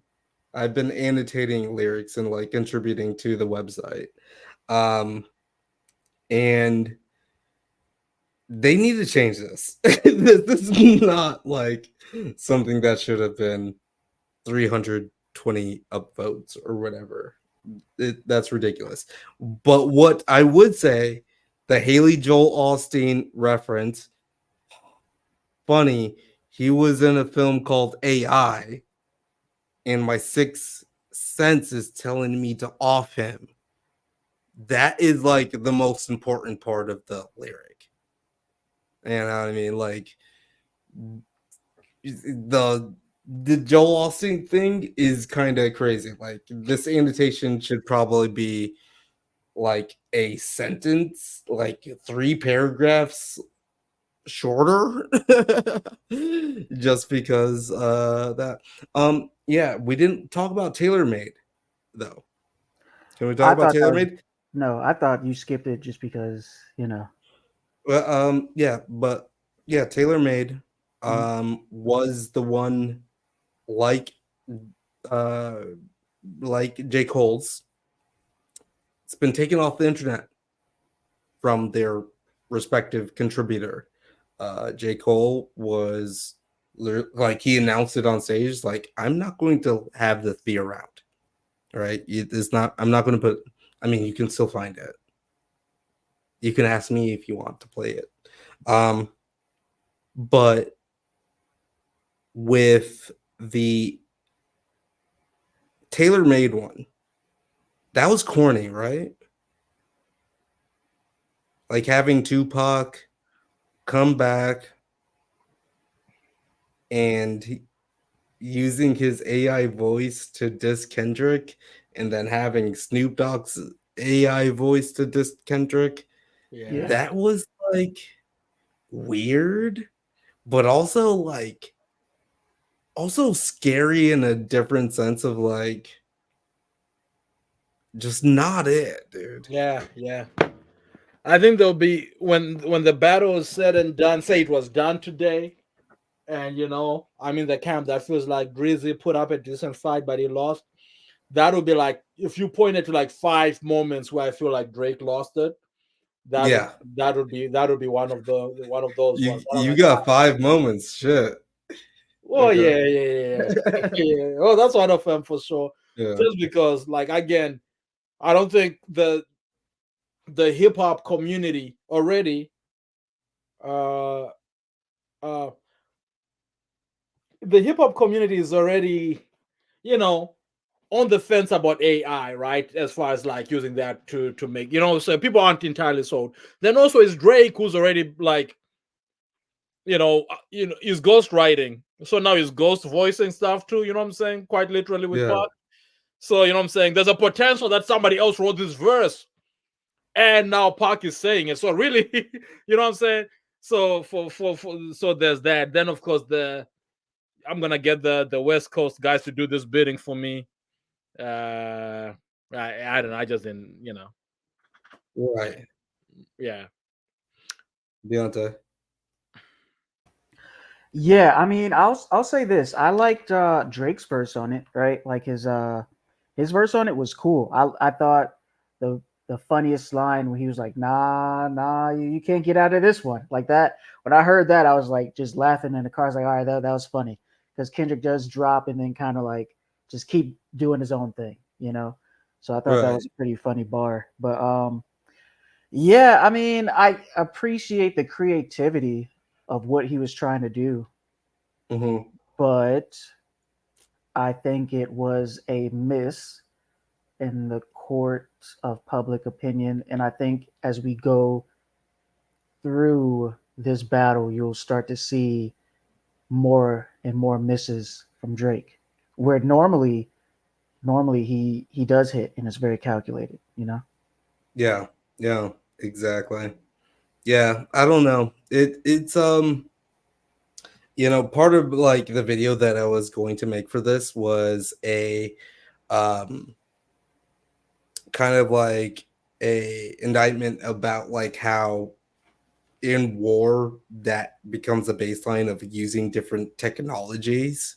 Mm, mm, And I thought that was like very interesting of like how that was like completely smacked down and denied, right? Nobody was feeling that shit. mm, Nobody was actually like on board with that. yeah. But at the same time, it is pretty biting, you know? Mm-hmm. Like it like okay, so like if we're talking about like I remember everybody being amazed when Tupac's hologram showed up in Coachella, right? Hmm. Mm-hmm. So that use of it is like so interesting and amazing or whatever at that time, right?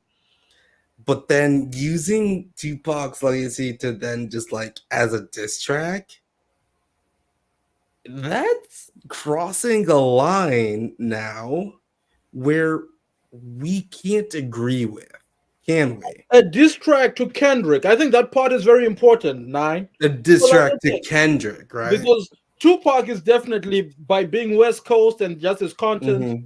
is definitely like then of course what's the thing to Pimp a Butterfly theme, right? Mm-hmm. Tupac is Kendrick's Yeah. God. You know what I'm Right. saying? Right. Like, Yeah. so Right. for Drake to appropriate this sort of like image and his voice or whatever in a battle against Kendrick, a lot of people just were like, okay, man, we've already been playing around with the technologies, right? The idea of having three beats in one, that's already like some other stuff that's we don't really see so people are already trying out different things, you know what I mean?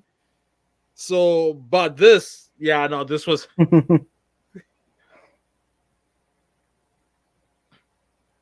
Yeah. Like this was like and this doesn't even look good like that much. You know what I mean? Mm-hmm. well at the time, bro. I think it was just we hadn't seen nothing. Yeah, It's so at just the like time, at the time, right?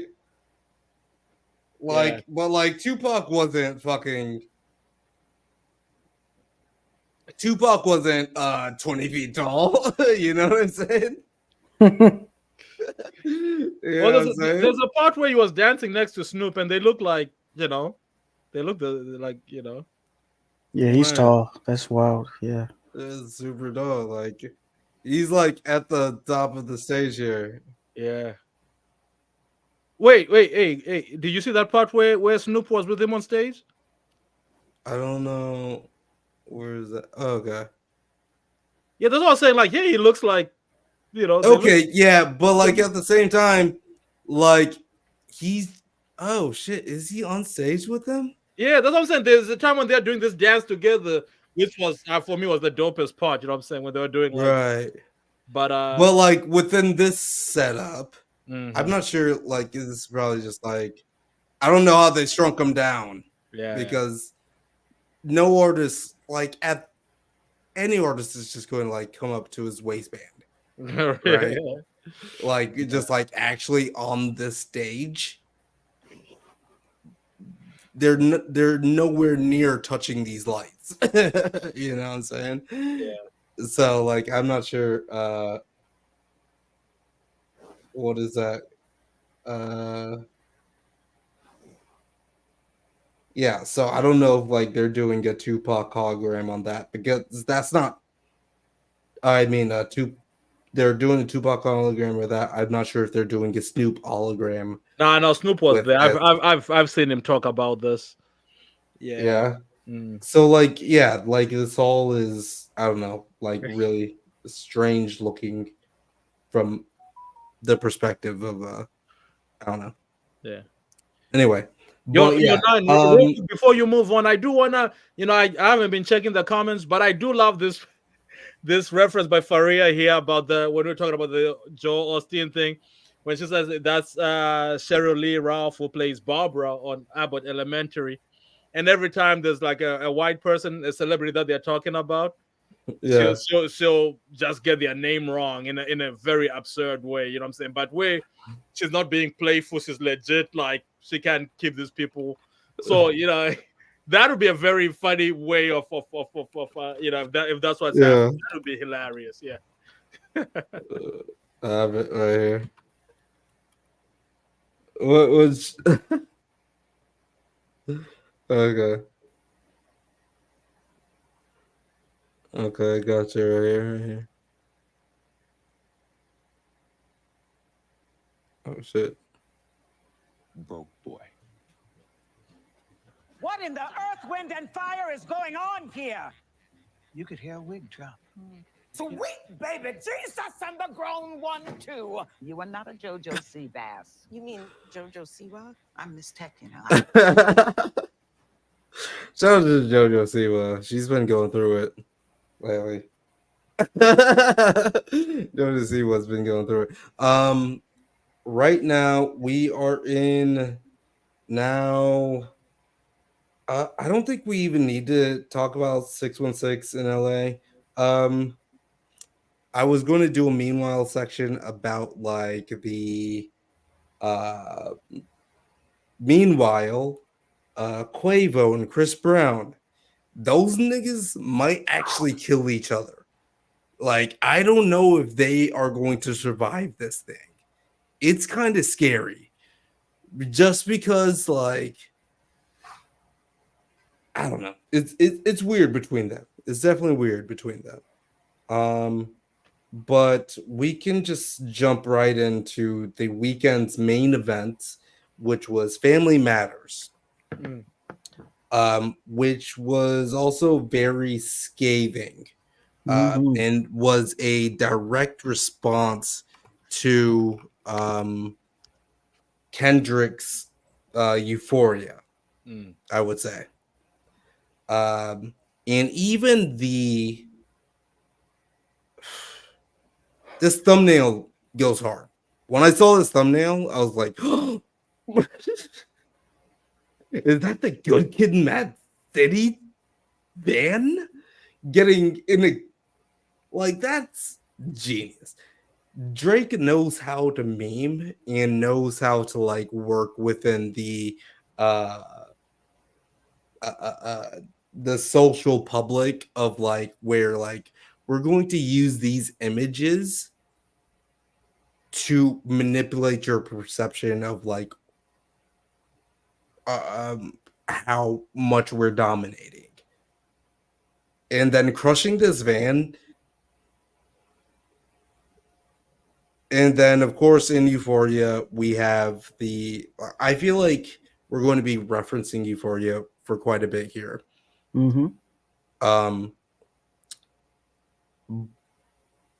Because Euphoria ends off with saying, "Hey, Drake, you're a cringy motherfucker.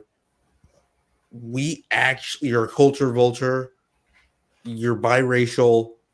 And we actually don't like it when you say nigga. So stop it. Don't do that anymore."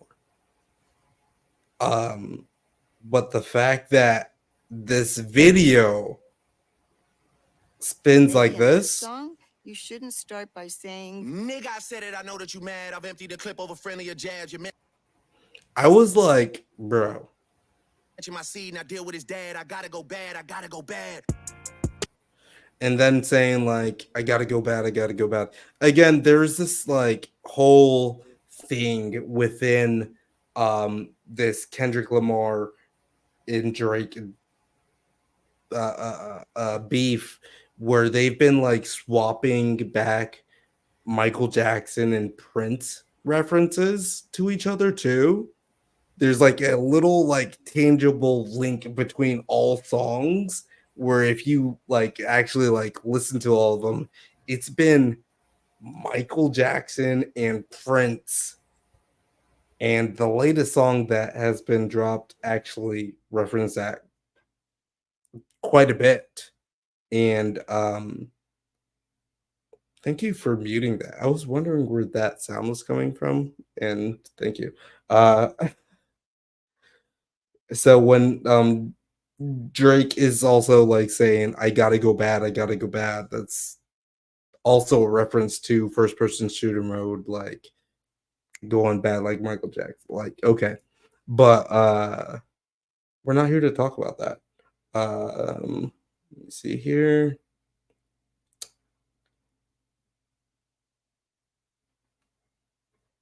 Trying to keep it PG. If you had a set, they give your ass a DP.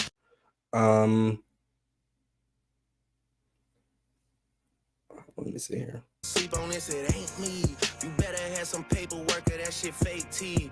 Can't be rapping about no ratting that we can't read. I mean, it's true, a nigga slimy for my AP. Just like how Metro nigga slimy for his main squeeze. But yeah, what did you guys think about this this record here? Like with the Family Matters. Yeah, I thought it was Drake's best record of the whole beef. Me personally, I thought, Oh really? yeah, like it felt like he doubled down on push-ups, but he just did it way better. Um, he mentioned everybody, but he still had, I believe, the third verse just dedicated towards Kendrick. And yeah, I just thought in the video, you know, everything in it kind of just the Good Kid, Mad City van. The at the end there's a ring which he's alluding to Kendrick's fiance's or wife, either or, the ring of his partner, saying like he got that. He has Pharrell's chain on. It's like, you know, he has the infinity gauntlet of like all these different hip hop Yeah. artifacts, Yeah. right? He's Artifacts. about to So yeah, snapping. I thought it Right. was I thought it was Drake's best song in the whole thing. Okay. That's interesting. Shingy? You know. Hold on. Yeah, I'm still, I thought it was decent. There's a couple parts here that I'm looking through the lyrics here that I'm trying to find where I felt like he lost me, right? And so let's carry on with this conversation. I'll bring us back to that part real quick. But yeah, I thought it was decent. I think this is now. Oh yeah, this is the part right here, right? Like after everything has been said, and he's doing is like, who really banks said my ninja YG and so forth. Here's the part that I think is unforgivable. For me and for some other people who I've heard say this as well. In this conversation where Drake is being essentially, the fight is for Drake's place, not in pop, but in hip hop culture, right? This is what part of his earning his immortality in this game, right?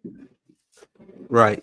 And people are saying, oh, you can't even say the N-word and these things and so forth, right? As part of this whole, white boy, whatever, When you come out and say you're always rapping like you're about to get the slaves freed, what are you talking about? Like, what are you slighting Kendrick for in that moment? What is This it that is you what are you doing? You know what I'm saying? Like, why would you say that? Like, something that only further alienates you from the community you're trying to say, yeah, you're trying to this show. is why it's so damn hard to like even talk about this whole beef in like a consensus way, because there's lyrics in this where like you kind of like forget about. But yeah, this is also like replied to in a different Kendrick song. Like, I would say like now we're in the middle of the beast. We're in the climax of the beat right Yeah. now. And in the court of public opinion, this is where Kendrick won, right? Because Kendrick never dropped a video or visuals to go along with his diss tracks, right? I think in this very song, Drake says that like I'm going to go on vacation after this. He thought like this was going to be the thing. And I remember like on his Instagram or Twitter or whatever, like he posted like the big red button, I'm gonna push it. And like I'm gonna dead all these motherfuckers. And like he provides all these visuals, which I will say is fucking hard. Like taking this van and then literally dropping it and like compounding it, that is amazing. That is so good. And it should have worked. Hold on, let me see what we got here. I know Drake is obviously black, but do you consider him a black artist? It's not even about popularity. I would consider Beyonce a black artist, and she's actually as big as the Super Bowl. But Drake, um, phew, right there,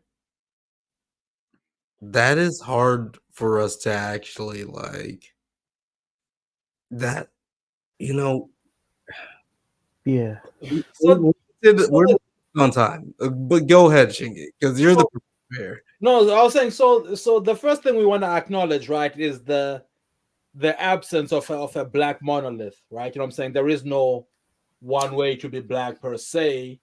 If we were to talk, I think where Drake, and again, which is why up until now, if it really was the case that people sort of view him as then things like him using the N-word like he does would have come under much scrutiny way earlier. You know what I mean? In the way that it might, when someone like Logic says it, who's also just half and half.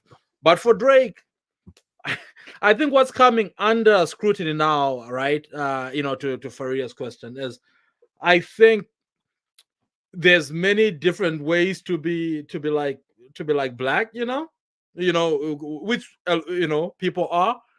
It's just that Drake is always changing what that looks like for him. You know what I'm saying? So if you was just like, oh, this this type of guy, this type of black person, I'd be like, all right. It's just that Drake sometimes is very much like a Southern style, Southern US type rapper. Then sometimes it's like very, British or whatever he's doing at the time, and which to us, again, the idea of him being like some version of doing an impersonation, a blackface of sorts, you know what I mean?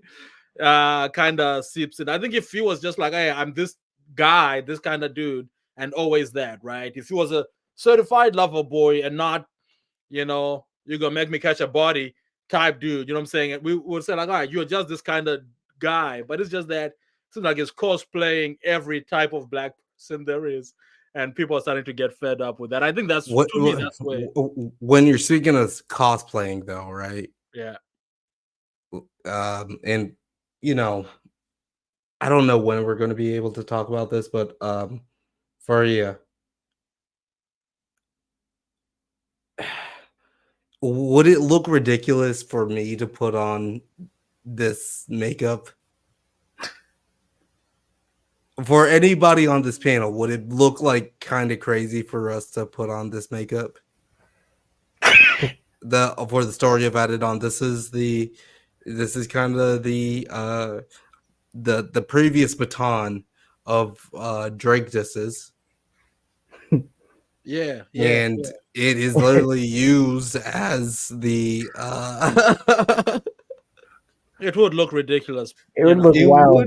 would look fucking ridiculous. It's But the pose too. Like it's what was it doing It's though? supposed to, right? Like slappy that.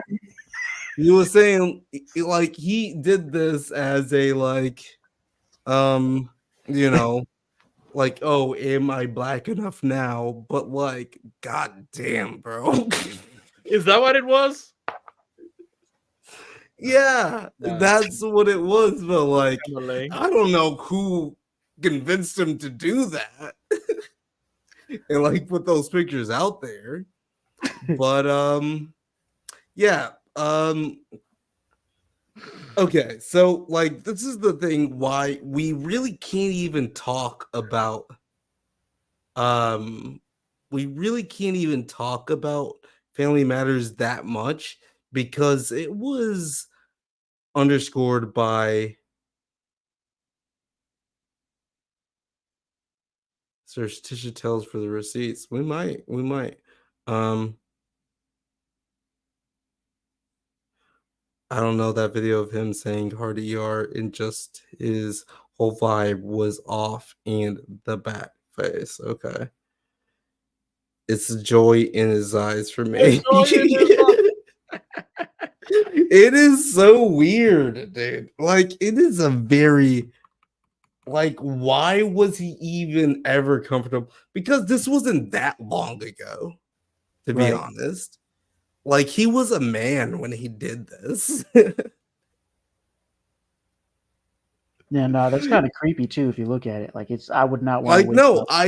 was literally listening to the song and I couldn't, like, I had to scroll down to the comments just so I wasn't looking at his face.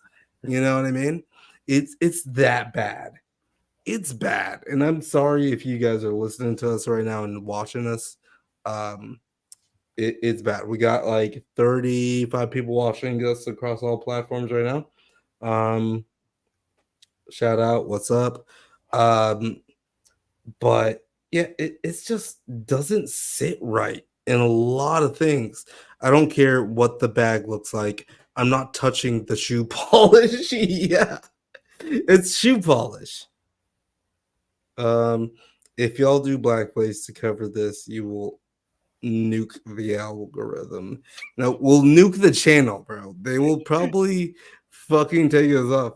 I'll nuke my Like, career. That's what I'll do. right? Yeah. Like, is this you? Hold on a second. Is this you right now?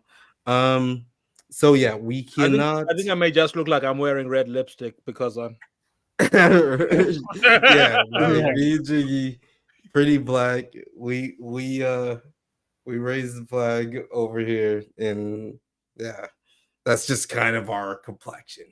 You know what I'm saying? But yeah, we really can't even talk that much about this is going way farther than like way longer than I thought it would, but I could actually go longer. But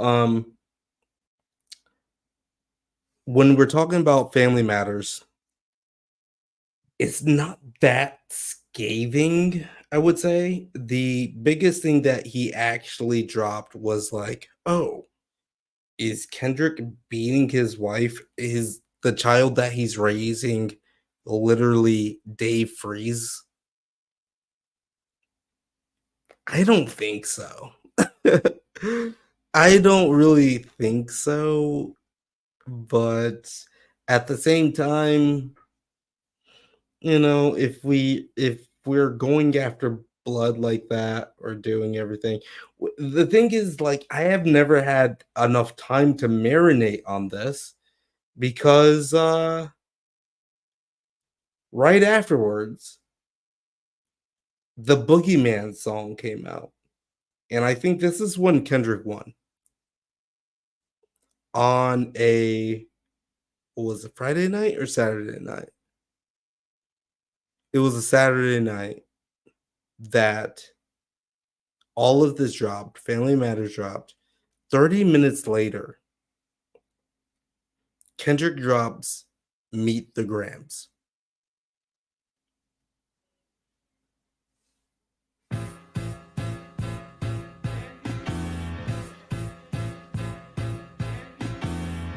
Dear Adonis, I'm sorry that man is your father. Let me be honest.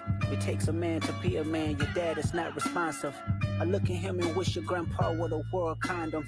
I'm sorry that you gotta grow up and then stand behind him. Life is hard, I know. The challenges always go beat us home. Sometimes our parents make mistakes that affect us until we grown. And you're a good kid that need good leadership. Let me be your mentor since your daddy don't.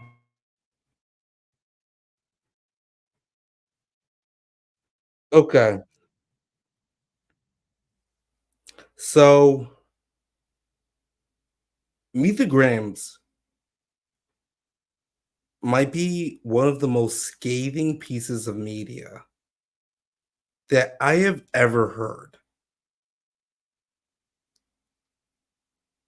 People listen to it once and are saying, like, I'm never going to listen to this again. It creeps me out. It's weird. It's angry. It gives me a bad vibe. Like, I can work out to Euphoria, but I'm conjuring the devil when I listen to Meet the Grams. You know what I mean? Shingy, give me your thoughts. Come on. No, I totally, I agree. I think it first of all, it sounds eerie, right? That's the tone of it, right? Yeah. So eerie. So again, if we said when we go to Euphoria, it already gone like nuclear, you know, or nuclear, as your audience probably says. By the time we get to this, your audience, motherfucker, what are you talking about? I mean, your audience. Oh yeah, sure. Oh my God, Faria, this is exactly what I was thinking. I was about to make a Get Out sort of parallel, like some of those. Yeah. Yeah, it's Jordan levels, Jordan Peele levels of eerie. That's exactly what it is, to a point whereby also he adopts a very normal speaking voice, right? Normal speaking voice, but you're saying these things that you have no business saying to like, say, maybe Adonis, right, or an 11-year-old girl, or your friends, or not your friend, but your peers, mom or dad, whatever, you know. It's just almost like, I want to say desperate, but not desperate in that Kendrick himself is desperate. I want to make this make sense, that it almost sounds like I can't get through to you, I have to give it to you in this way, you know what I mean? Because like you say something like, yo, I wish your grandpa should have worn a condom or something like that, right?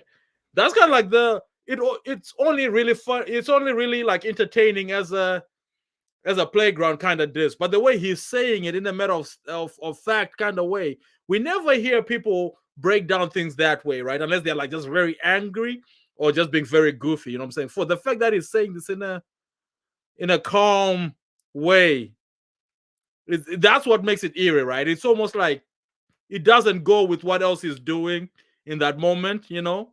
So I don't know, man. It's eerie is the word, yeah. It's that right there. It's just like this, you know, like I don't know how to.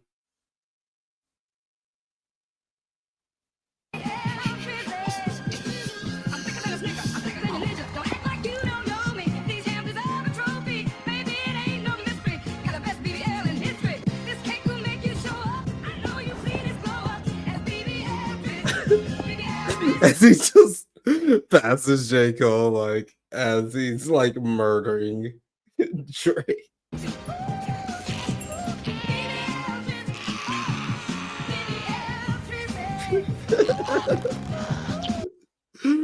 Again, BBL Jersey, one of the funniest things.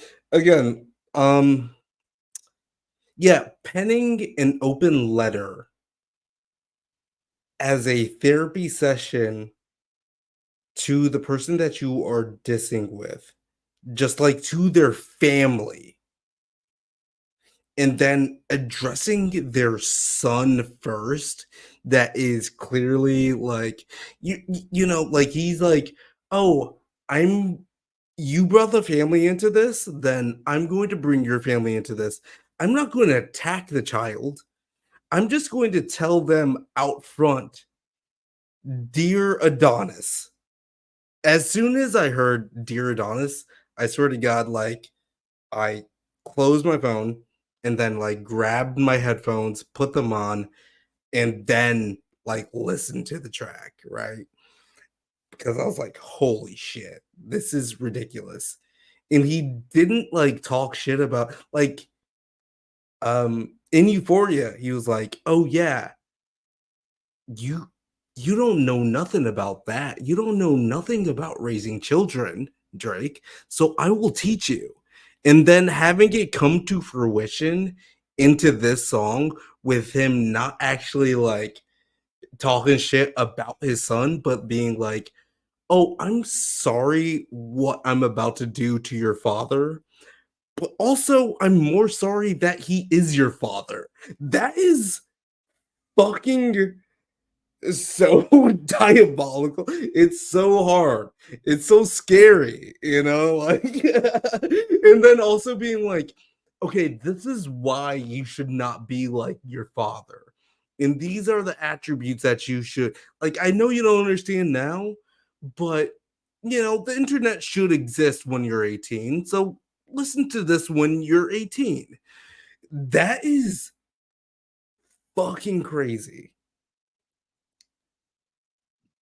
Anyone Diabolical. want to add Diabolical. on to that? It was diabolical. Ooh, reminds me of Kill Bill. Yeah. Yeah, there's like a Kill Bill nature to all of this. Uh yeah, there's a Kill Bill nature to all of that. I would say Especially with that video. I think she was reacting to that video you were showing, crew, on the right bibliography. here. Yeah. Yeah. That's yeah. Yeah.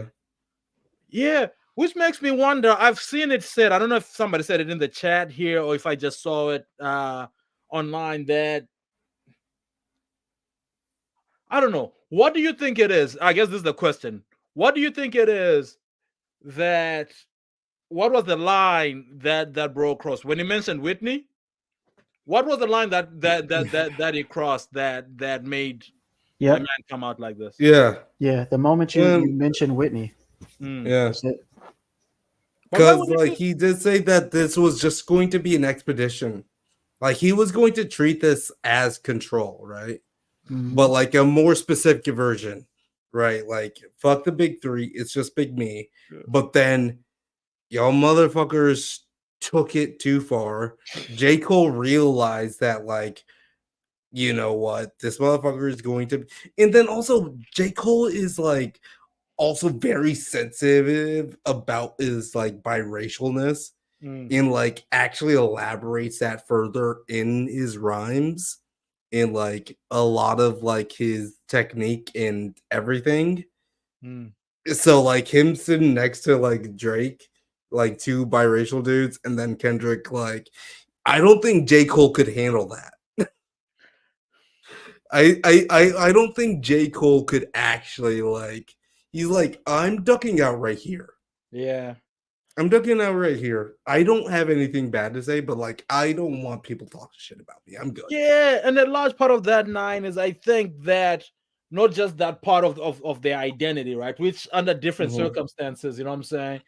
But with Drake, But I think it's like because he knows Drake is liable to say some stuff like bring up Whitney, you know what I'm saying? yeah. Which he did with Pusha T and was his demise then. So I was very That was his surprised, like, demise, yeah. you gonna play this the same thing again? You Hmm. know? Ah man. Yeah. It is so fucking hard. It is so fucking hard. Um, but yeah, again, these Hmm. I just cannot take away from the eeriness of Meet the Grams.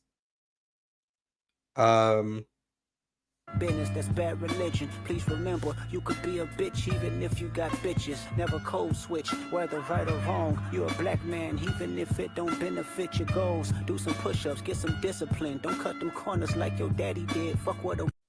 Like, even right now, it just feels like he's like looking at me. You know what I mean? Yeah.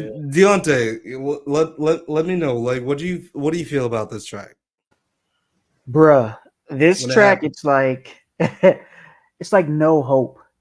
Like Hmm. hearing this track, it's like somebody systematically breaking you down, telling everyone that you love and care about yourself, and going in deep detail about it. And it's such an eerie feeling because it's like it's nothing you can do about it. You know, you didn't sign up for it, but it's happening. We're gonna break you down. Yeah. Um, and it's not even just that too. It's the third verse too, where it's the shock value of like, wait, Drake has a daughter. You hid another child, and you know whether that's true or not. It's whatever. It's just the shock value of it, of like, not again, bro. Like, it's so much to this track, bro. That's the part where I'm like, okay, when you were mentioning the other daughter, we can just like skip a little bit because Yeah, it's already getting late or whatever. right. But it doesn't matter if it's true or not, does it? No, Because again, like I've referenced that, like the fact that that already happened, and like we don't know, like for that brief moment of time, like I think like we can kind of rule out that Drake doesn't have like maybe we can't. I don't know. Like I was almost expecting Kendrick to like be like, "Hey, actually, here's an 11-year-old daughter. She's yours actually." Mm, mm. You didn't even know about her. You know what I mean? Like it, on that level of, Mm, but mm. like in like yeah, like as an audience, like we could believe it. Yeah, Like yeah, that's the indictment about Drake. And then everything that he says in that verse is still ringing very true of like how not just like Drake should treat women and like their kids, but like how everybody should treat women right, and their kids, right? Like right. it's just like, oh, maybe we all should not be like Drake. And Yeah. it's like it's so fucking crazy. And I wanna, I know we're coming towards the end soon, but I wanna put a pin in that particular point and juxtapose it to something that's going on in the last Drake track in terms Yeah. of being wrong and how you can be right in being wrong. I want to juxtapose that with something that comes up later. But yeah, real tie in because I promised I would touch back on this. Remember when dude said when he was talking about you rap like you're trying to free the slaves, right? Remember how Kendrick had Right. said, like, you know what, you're trying to pacify him? I'm like, bro, so for you to come out and say, like, well, you were just electrifying them. I'm like, yeah, that's what I was saying earlier, you know? Yeah, yeah. But in this case, I thought it was funny. I thought not funny, but I thought it was interesting how he's like to Adonis, you're a black man, even if it doesn't benefit you, whatever, that part when he was Mhm. talking about that, right? Right. Let's bring this full circle. If Drake is not is not black, like this goes back to the point I was talking when I was sort of responding to Faria earlier, which is to say, it's just that he's always switching around. That's what people feel that way. Because according to Kendrick, Drake's son, who at the very least should be exactly like Drake, right? In this case, maybe even less because his mom is also, I think she's white, right? Or at least she's not black. So I'm saying whatever percentage of black that Drake is, Adonis is even less. But for Kendrick, that's not what decides whether he's black or not. You're still a black man. Where your father goes wrong is this switching stuff around. You know what I mean? So I just thought that was like brilliant. A brilliant way. Yeah, indeed. Or nine, you're muted, I think. No, exactly. There's so many like nutshells that we can actually like drop into, right? Where it's like, you know, Drake was first responding about like, oh, you're being kind of like colorist, right? And like I was actually going to, in my notes, it's like a whole subject of colorism, right? Of this whole thing. And that's where I kind of alluded to the J. Cole thing of like, like two biracial dudes. Um, like I already don't want that smoke. J. Cole is thinking, right? Yeah. But Kendrick then flipped it. Yeah, exactly like what you said. It's like, no, this isn't colorism. This is like you being a culture vulture. This is you switching around and being on one side of the argument, and then on another side of the argument, and then another side, like just like switching as much as you can to like, but like at the same time, like that's part of Drake's celebrity that he's been able to work well with himself. Uh and I do think it's funny that like the um people that have dissed Drake and the notable ones have been Meek Mill, dark as shit, Pusha T, dark as shit, and then Kendrick Lamar is dark as shit, right? Like those have been the people that have been like rising against him. And Deonte, you want to speak on this a little bit? No, I thought y'all was killing it, and I know that we're getting pressed for time and stuff like that. But no, I am I'm Mr. Me Too for this one, as far as like I'm agreeing with everything you're saying. You know what I mean? Yeah. Though nine, I must throw in my man Joe Budden. He's not necessarily, that's one guy who's kind of a Yeah, little I bit light mean, you know what I'm saying? right, yeah. But So he must. again, like, like I feel like Drake is also slashing down Joe Button in that, like, if Joe Budden did enter that realm, Drake is slashing them down and no one's paying attention to them. Oh yeah, fair, fair. Yeah. In the same way that, like, it was easy for him to slash down Meek Mill. It was easy for him to lose the fight against Pusha T, but still win the war, I Mm, would say. mm. And then, oh my god, we So got this will bring us. someone else. Hold on. We got I don't we gotta rename this to doorbell or something. I don't know which one we use for this. But I still want to. Yeah, I'll just do yours.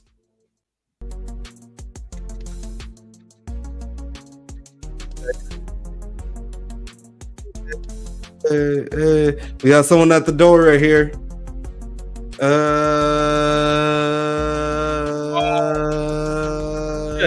Let's go. But Let's go. what's happening? Let's go. What's Okay. happening? What's happening? Let's go. Let's go. Let's go. No, we're just live right now over here. You're The Drunk live? Panthers. Yeah, we live right now at the Drunk Panthers. I came in here to troll this motherfucking page right now. Came in here to Oh, are troll you? right here. I was going to join you guys as soon as we're done with this. I know. I just came in here to troll. I came in here to Okay. troll. Fuck Drake. Fuck anything Drake talking about. Fuck Toronto. Fuck Let Tory me see it. Lanez. Fuck Let me see Alex. Let me see oh, Alex here you too. Okay. fuck Tory Lanez. Fuck what's his name? Shout out to Morbid RJ Zoo. Barrett. RJ Barrett. Goddamn. Fuck Shay Gildress Alexander. Fuck Pamela Anderson. Fuck No, whoa, Goddamn. whoa, whoa, whoa, whoa, Fuck. Fuck. Hey. What's his name? Paula Abdul. Fuck Paula Abdul. Fuck all them Canadians. We ain't fucking with Canadians. Damn. It was the West Coast. God damn it. The Okay. West Coast is the best coast. Yo, We yo, not yo. fucking with. Actually, let's talk about that lyric because, like, didn't he say like the only person that matters was Carly Rae? The only Canadian that matters was Carly Rae Jepsen, or was that a meme? I don't know, man. Because I feel like that's actually a thing that he says. Like, whoa. Bro, I think that was a meme, bro. He doesn't know Joe Austin I from didn't hear that. Joe Osmond, bro. I don't think he would know who Kylie Ray. Well, so right now for everybody watching, there's 2 streams going on Nerds at Night. The Drunk Banthers podcast. Like 16 walls. It's like 16 walls. It's 3 body problems. But they're over there talking about Kendrick. They about to finish up. If you're watching and talking about Kendrick, jump on over to the live when they finish, and jump on over here to the Drunk Bands channel. But right now, we're about to go because we're about to be talking about X-Men's. you guys already start? We're live. We've been live for about 17 minutes. We had technical issues. Our apartment blew up. We will explain it. Yeah. We will explain it. Oh, right. I Yeah, forgot about that. Yeah. No, I didn't even explain any, man. It's way worse than what I told you. So I will explain that again on the Drunk Banthers podcast. But yeah, shout out to everybody except for you niggas that's in Canada. Fuck all, well, Toronto. I fuck with my Edmontons and my Windsor people. You know, I fuck with y'all. And my Montreals, shout out to y'all's. You got somebody you want to sell fuck up? To shut the fuck up? No, just say like shout out to anybody who's still watching here. Who's watching like the behind the scenes version This of is it. good I shit. guess. It's This like- is good shit. We should chop this up. We should chop this up so it's on both of them and we can show both of them. You know what I'm saying? Yeah. I just did a call in. Here is the thing. There is the thing. Carly Rae Jepsen. That's the only Canadian that They matters. can't see Meet that. the Grams. Yeah, they can't see that. So I'm gonna jump off because this is making people. It's gonna make people mad on This this is gonna one. be very weird for everybody. But yeah, shout out to y'all, man. Hey, I don't mean to jump in and just fuck up y'all shit, but shout out to y'all, man. Y'all have a good one. You can. I'm gonna be jumping on and fucking up your shit. Yeah, really jump soon on anyway. over. Everybody just jump on over. But yeah, I'll see y'all later. Peace. Peace. That's hilarious. That's hilarious. Yeah, I'm not sure if that was actually a Carly Rae Jepsen. Because like, why would he say that? I don't know if like I just caught up on the meme, but like, yeah, a big meme that like was propagated by the internet was Carly Rae Jepsen. That's the only Canadian that matters, um, which is hilarious. Yeah, It's hilarious. I've never heard If this. that's what he said, then I think the only sense there would be is because like that's a very not only is that just like a pop artist, right? You know what I'm saying? But it's also a pop artist, not like Bieber, who might have some other skeletons or whose paths may cross in other ways. You just find somebody who's like barely active anymore. You know what I'm saying? Like, yeah. Mhm. Even they're above you. Right. So, but yeah, Right. but that's minor. That there's a reason why we don't even know if that's a real line or not. But just and I want to God,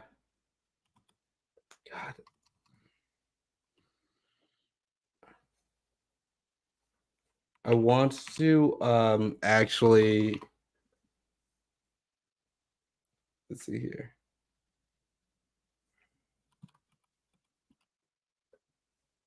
Yeah, so like definitely not. Definitely I don't know why I am like just double checking myself right now, but yeah, that was the meme. Um, Nice. It is Carly Rae Jepsen. Carly Rae Jepsen. This is crazy. Carly Rae Jepsen. That's the only Canadian that matters, and of course, it's like a genius annotated or whatever, and like it got so many goddamn likes, you know. So like, yeah, I don't know. Like I've listened to this song so many goddamn times, but like I know that it didn't happen, but at the same time, that's kind of like like if you're going to imagine that like Ether or the Takeover were released right now or whatever, like Vaseline was released right now. Yeah. Like, you know how many fake Twitter verses that the Twitter uh uh uh, uh like ad campaign would be using right now to like try to be like manipulating this whole thing. It's about to get cringy, you know what I mean? Like it could get cringy. It's been It's cringe. pretty it's been cringy I for think it got. sure. I think it got to cringe. Yeah, I think that the culmination of this has been cringe. Which is, I saw a meme. I mean, I saw not a meme. Somebody had posted a status that said like, "Yo, wrap all this beef up by midweek. We got shit to do." You know what I'm saying? Because I think part of it is people started to get to that space. Mhm. But we had spoken about what we were talking about. We were talking about Meet the Grams, right? Mhm. Then it comes out with sorry, not to take over your show, Nine, but I'm saying like Oh, take it over. uh I'm begging you. so well, I'll say this because I know Deonte, man, this is your jam right here. But so I wanna pivot to Not Like Us, but I'm saying like I really like the fact that you do like a what's the one that you said you work out to Nine? Euphoria, right? Yeah, I work out to Euphoria. So, I work out to and yeah, Not Like so we Us. work out to Euphoria, And right? like that. Then we get to I'm talking about that last trilogy here. You're Work right. out to Euphoria, super weirded out by Meet the Grams, then dance to Not Like Us. Right. You know what I Mhm. mean? So it's almost, I think that selection of the vibe is very Mhm. intentional. Like I'm gonna hit you, and then I know you like to do this dance kind of shit. So you know what? I'll hit you with that, man. Hey, Deonte, man, I know you love this shit. Talk to us about Not Like Us, bro. I see dead people. Yo, That junk come was, on. man. This is tied for my favorite with Euphoria and Not Like Us. Not Like Us. Bro, as soon as you just hear it playing, your body just wants. It's like it's so West Coast, and I'm from the East Coast. You know what I'm saying? But like it just takes over my body, and man, this song is just so fire. My favorite bar from this is the John Stockton bar. Oh my god. Yeah. I'm gonna pass on this body like John Stockton. Yeah. Oh my That is goodness. Because it's there's so many layers to it. Like, yeah, he's just going in. but yeah, like as I said, like in Euphoria, and that's the narrative structure of like all of these songs that have been released, where it does feel like a album, right? Where it's like Euphoria is laying the groundwork of all of these different tracks that are going to be released. So as he's like, my sixth sense is telling me to kill them, but then in Not Like Us, he's saying, he's saying, I see dead people. and starting that off, like, it is narratively uh, uh, uh, uh, integral to whatever, like you can map it out where it's like, okay, we're going to do this to this to this, right? Um and again, I think like where we left off, well, go ahead with the John Stockton bar. I was gonna try to play that. I mean, it's too many options. I'm finna pass on this body. I'm John Stockton. Yeah, like it's so badass. Like again, I don't want to like get us taken down or whatever, but yeah, that John Stockton bar. Like, why did that hit you so hard?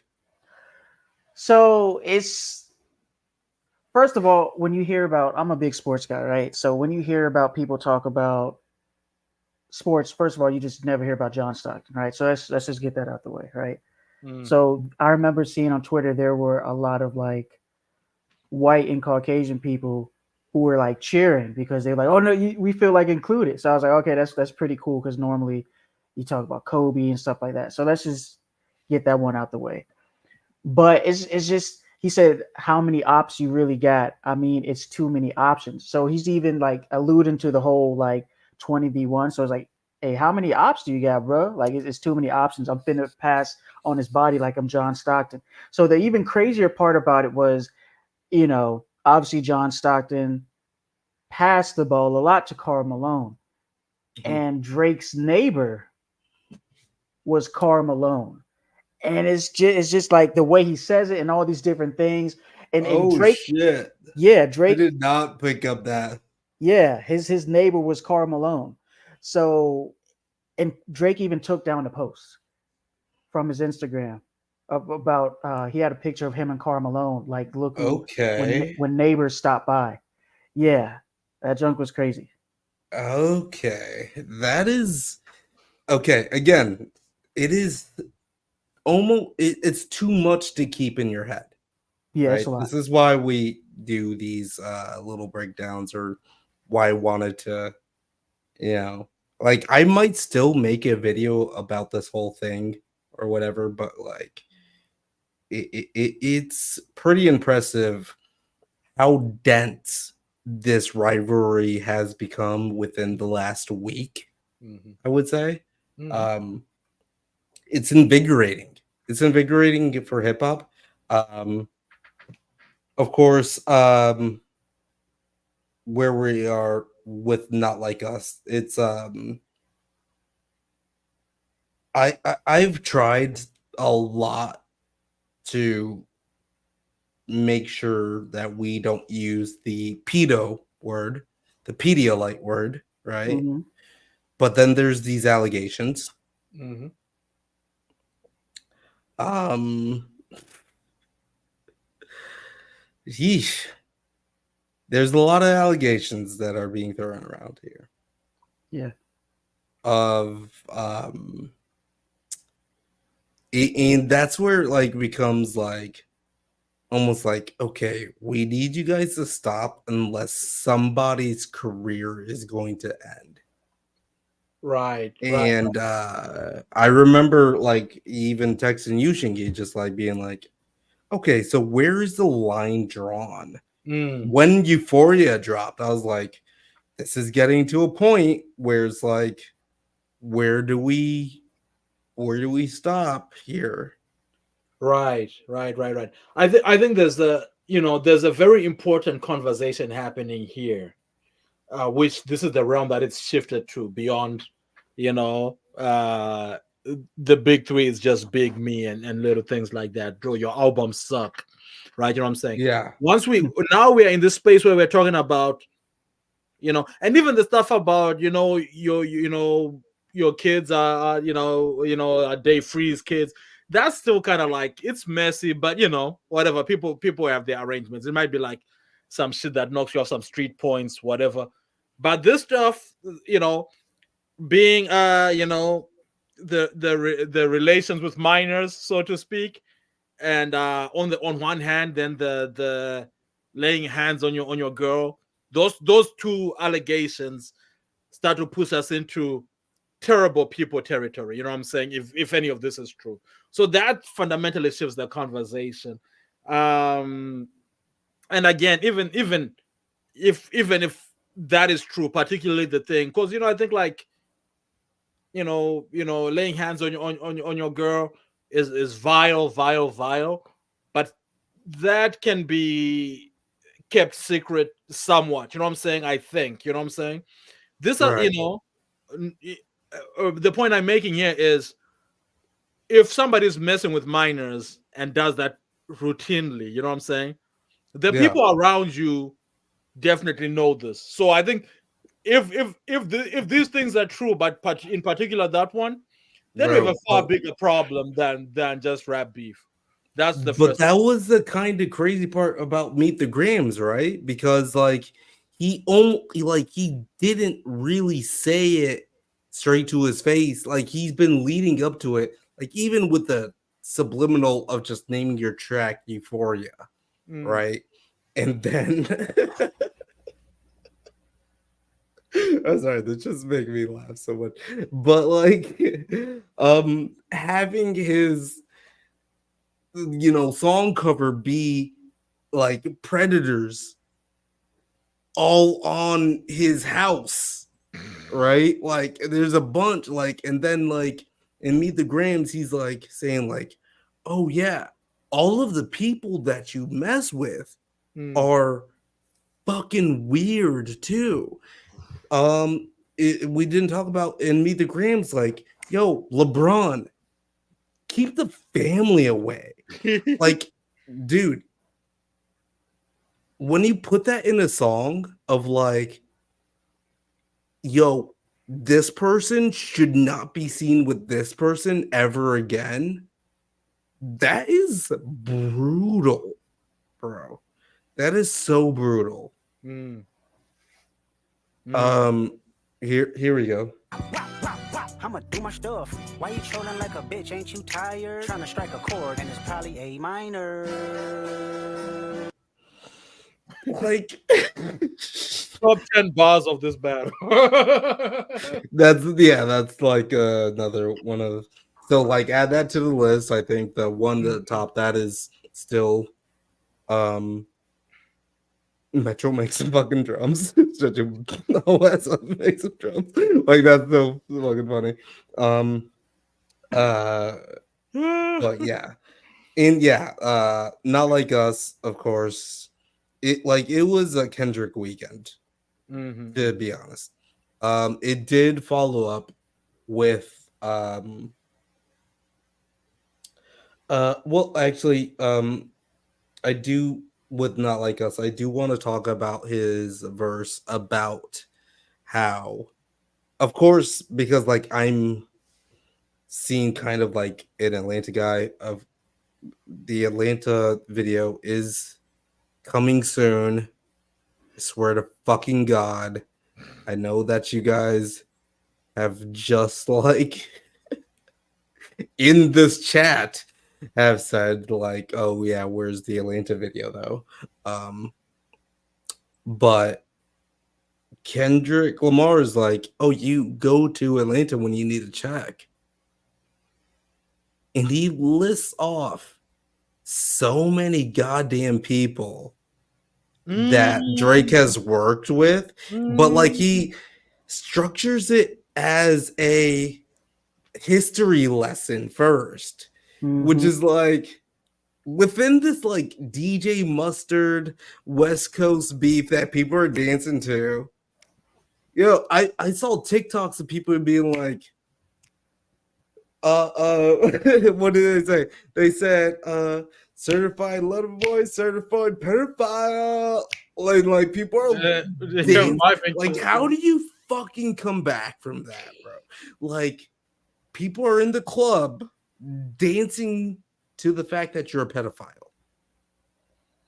Like that is ridiculous, bro. But then, okay, go ahead. I'm just saying, like Kendrick, man, and I mean this not in a but it's like an actual hater, bro. Like this is like like, that bro, is ridiculous, bro. You know, like the way you're talking about when you was talking about Lil Baby and Thug and all those people, right? The Atlanta artists.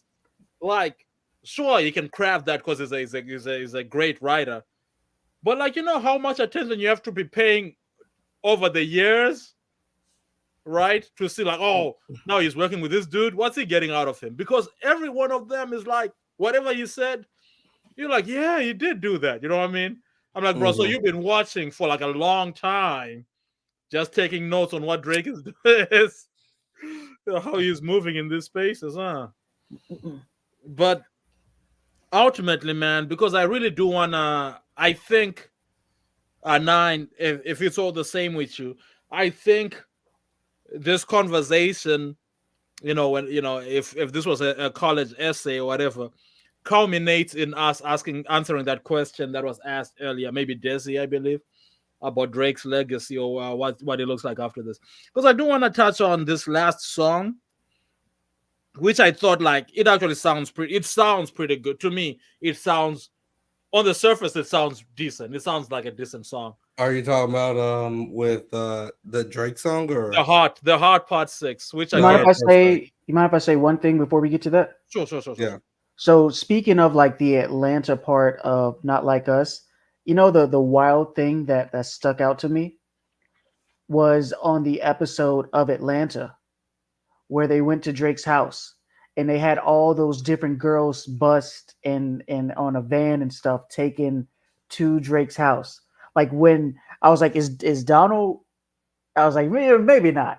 It's a reach, but even Yeah. still, I was like, it fits that. Like it's just Yeah, wild. I've been seeing that same correlation, right? Okay. So let me just play it then. Let me just play it. Lust was using town folk to make them richer. Fast forward 24 second. Double down, calling us some. Once upon a time, all of us was in chains. Homie still double down, calling us some slaves. Atlanta was the mecca, building railroads and trains. Yeah. So let's talk like okay. So yeah, you mentioned that, Shinky. How like that's a weird move for Drake and the other bar to be like, "Oh, you're rapping like you're trying to free the slaves." Like that's a good thing? You know what I'm saying?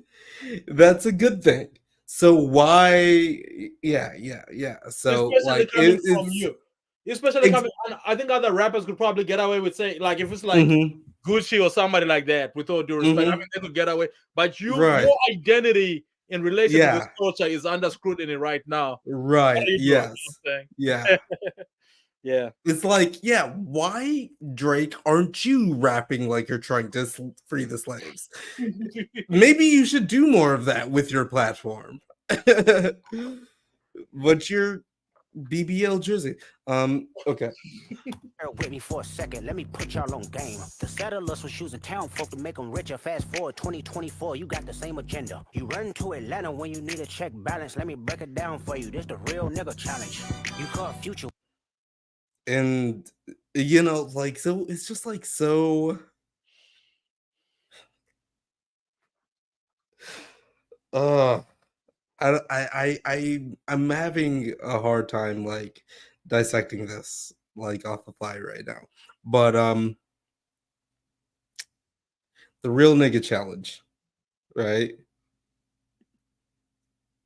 So like why have you not been able to pick a tribe? Right? Like if yeah, like if you're real, then how come you're not been able to ride with any of these motherfuckers that have been against you in this latest Shinobi war or whatever? You know what I'm saying? Like it's when you weird. didn't see the club. Like, what little baby help you get your lingo up? What 21 get your first street cred? Thug make you feel like you a slime in your head. Like, what Quavo said you can be from North Side. What 2 Chainz say you good but he lied. You run to Atlanta when you need a few dollars. No, you not a colleague, you a fucking colonizer. I feel like it's deaded. It's so dead. Like it like at this point, people dancing in the club to this song, it's over with, bro. It's like it's actually over with. With the Meet the Grams, I think that's when we were, you know, got into the bill joining in or whatever. But at the same time, I was asking about like, does it really matter about the daughter being real, or does it matter about the substance about like what he was saying? You know what I'm saying? And it can be easily prescribed to both of these songs, like where the substance of it and like what is really being said is almost more true than the, like the initial allegations. Yeah. And that's like what's being L2. Like Yeah. Kendrick is dropping an open letter therapy session Right. to his family, and then also dropping a club hit Yeah. to his character, Banger, yeah. a club banger to his character, and then also, Euphoria kind of like setting the whole plan up. Yeah. 616 in LA, we didn't talk about that, but like it was like, please don't respond. 616 in LA was basically like, don't do it. Yeah. Right. And the last part of this is the Heart Part 6, which I would again say an amazing title. Yeah. The Heart series is over. Like he took that away from Kendrick, which I think was brilliant in the eyes of like Kendrick will never be able to drop the Heart Part 6. Yeah. Ever. Well, and yeah, especially since it's the sixth god, you know what I mean? Yeah. You know, Yeah, I didn't even think about that. Yeah, but the sixth, yeah, he's the sixth, like the sixth god. Yeah. yeah. But I'll say this though about that joint. You know, this is Mhm. what I was gonna say earlier, as well, where I felt like this is the other part where I feel like after this trilogy of tracks, right? And shout out to to Sacred Steph, man. Yes, dropping some fuego here. Yeah. So the thing is, on the Hot Part 6, here's where fundamentally I was like, all right, man. After the trilogy we had, if you were gonna stay in this, it had to be some other worldly stuff, right? But here's the part that fundamental for me, I was kind of like, all right, bro, it's cool. He rehashes the day free stuff. He rehashes the witness stuff. But 12 or so bars, right? Maybe 16 are dedicated to Kendrick was molested. So this is why he talks a lot about this, right? Which is not what Mother I says. You know what I'm saying? So the fact that the bulk of this, your biggest epiphany, is that Kendrick is calling you out for being for relations with youngins because he himself was touched as a kid, right? Is based on something that is not real, but not real, a different kind of not real to we fed him wrong information. It's you not understanding the song or maybe not having listened to it, right? Then you go on for like 12, 16 bars in which you're laying it out like, oh yeah, when Mariah Carey's Touch My Body plays, you probably whatever. I'm like, bro, all that is rooted in Kendrick having been molested, which is not what that song says. So No, there's no, not exactly. then the When scheme. he's like, say, mother, I was just like, hold on, what are you going with Wait, this what's this? Yeah. fucking thing here? Because it's completely dodging the point. And also, if you are feeding someone misinformation in, okay, so famously right now, Drake has been copywriting all of his songs. Kendrick has been famously making sure that all of these diss tracks are able to be played no matter what. Mm. But if we play more than 10 seconds of this, then we're going to be taken down. No protection, so neglected. That's why these pedophile raps and shit you so obsessed with. It's so So like that's all I could play. Yeah. But and I wish I would have gotten the but again, if you're feeding someone information, Mm. why is it a reminder of a diss that you lost about another child? Mhm. And then secondly, um you're feeding someone the fact that you diddle kids? Bro. Like why would that be the information that you're To be fair, and it's very tough for me to do this. I don't think that part about touching kids was part of what he said he fed him. I think what he says he fed him was about the daughter. I think that I can't imagine. I hope okay? he didn't try to feed him, like, because, like, bro, that's already things that is kind of like is suspected of doing. But he said that he schemed for a weekend. Oh man, then So this it's is more than I like, thought.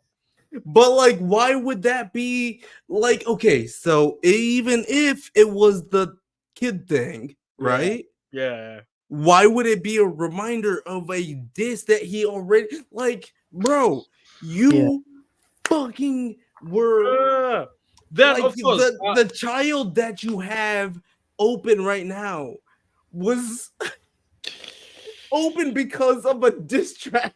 Like, can you imagine 2 children being exposed because of diss tracks? Like, that that's is wild. insane, bro. It's insane. I'm sorry. Well, nine. I'm So I felt that part was weak. I thought that thing with the mother eye setup, but to me, when I was kind of like, bro, what kind of thinking is this, right? Because we you've spinning the made blood. a pretty decent song, right? As far as like just how it sounds, how have you not? How have you thought this was okay? Which was this idea of when you said that I'm way too famous to be. Remember when you were saying that, Deonte, when you were saying I'm way too, I'm too Yeah. famous. If I did the stuff, I would have been arrested. I'm Right. like, bro, what are you talking about? This is, R. if anything, Kelly. that's the thing that's stopping a lot of people from being arrested. Now we're seeing a bunch of them get arrested for this shit. But Yeah. historically, from Charlie Chaplin onwards, the most famous people who've done this kind of stuff have gotten away with it, right? Uh on the strength of their fame and resources. So I just thought Mhm. that was a weak sort of counterpoint to make. Dude. Yeah. I don't. To me, this was Drake's weakest, besides Tailor Made. This was his weakest song and weakest point. It was a good setup, right? Like you have the heart part six, like you said, the six god, like all these different things, and the whole time, everyone that was supporting Drake was like, "We need timestamp Drake," right? Which is, if anyone who doesn't know, timestamp Drake is when Drake, excuse me, is rapping the best he can possibly rap. That's where his fans are like, "Oh, he's giving me the rapidy rap," right? Yeah. And so DJ Academics, all these people were hyping it up, like, "Oh, we're about to get timestamp Drake." And so I'm listening. I'm like, okay, whatever he drops is about to be timestamp Drake. And then he drops it. I'm like, bro, this isn't like you're playing defense, right? And even in that leads to like what so each side of it have had people kind of like speak for them, right? So for Drake, you had DJ Academics, and then for what do you call it? And then for Kendrick, you had DJ Head, right? Who's a West Coast guy. And so at the end of all of this, right, you have DJ Heads. They're like DJ Academics and DJ Head talking to each other. And just to make a long story short, DJ Head's like, I think this is over because Drake threw a white flag with this song and he's on a defense. And Kendrick is not interested in doing that. Right.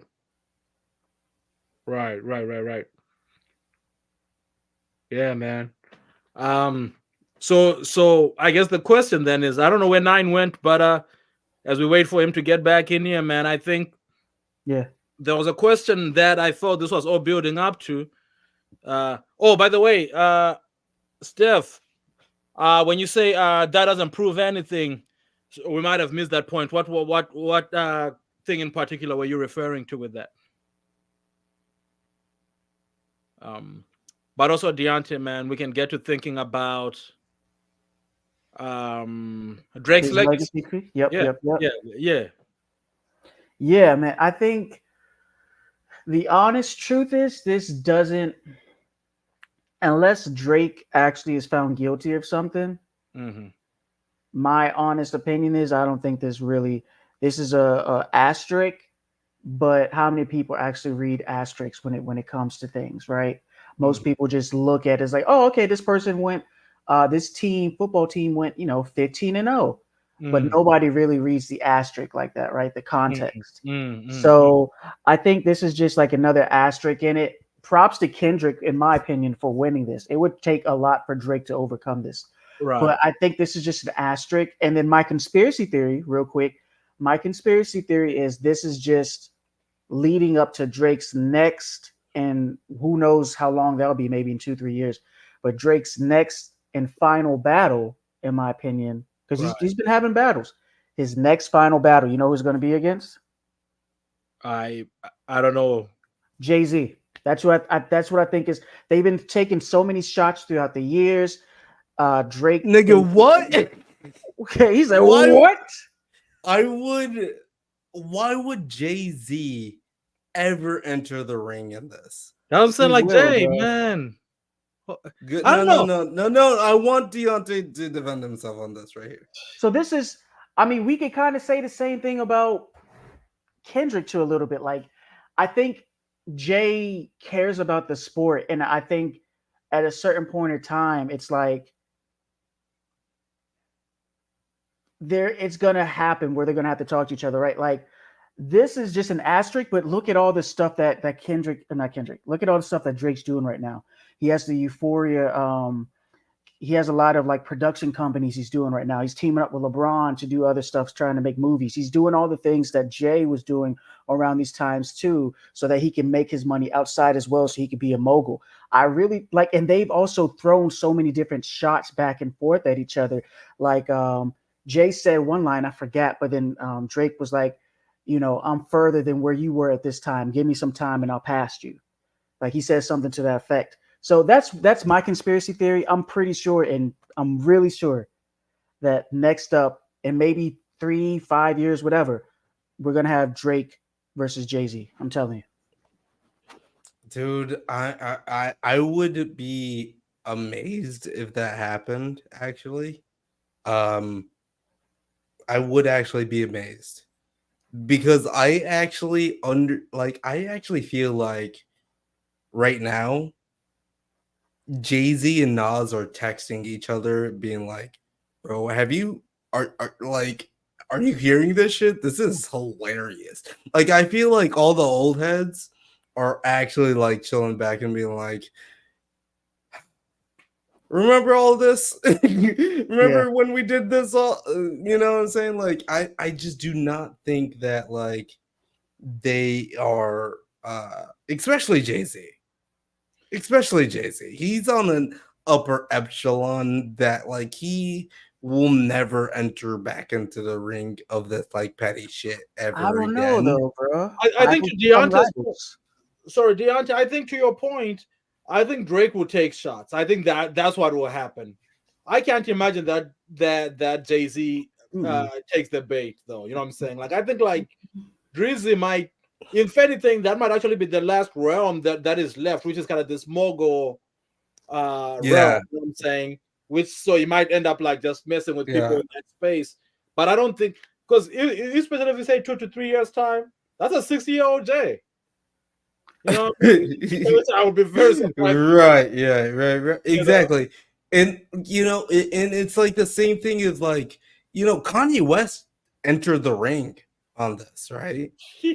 And The no joke- one cared. No one cares. Like, yo, shut No up, one, Jay. no, shut the fuck up, dude. No one cares. Uh, And it's just like, yeah, and that's all that he got. See, he didn't even get really mentioned, right?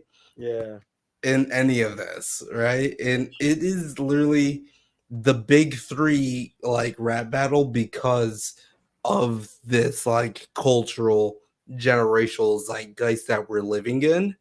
Um, that this is happening. It would be so crazy to me. Mhm. To me. Yeah.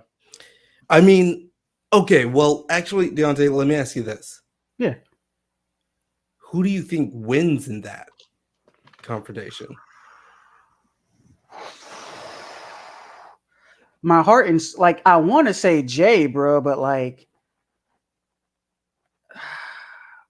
here's the thing. Here's the thing about that, right? Okay. Jay should win. I really spotlight. Jay should win, right? But the thing about this is if this doesn't take down I almost said Kendrick. If this doesn't take down Drake, what really can, right? Like you have the first thing that would have took down a lot of people is ghostwriting.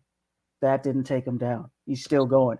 Now you have these huge allegations with even video proof to for some people to back up allegations, right? And if this doesn't lead anywhere, then it's like, all right, so what? How do you stop him, right? And you have so many people that's already backing him. And to answer your question, Steph, nah, bro.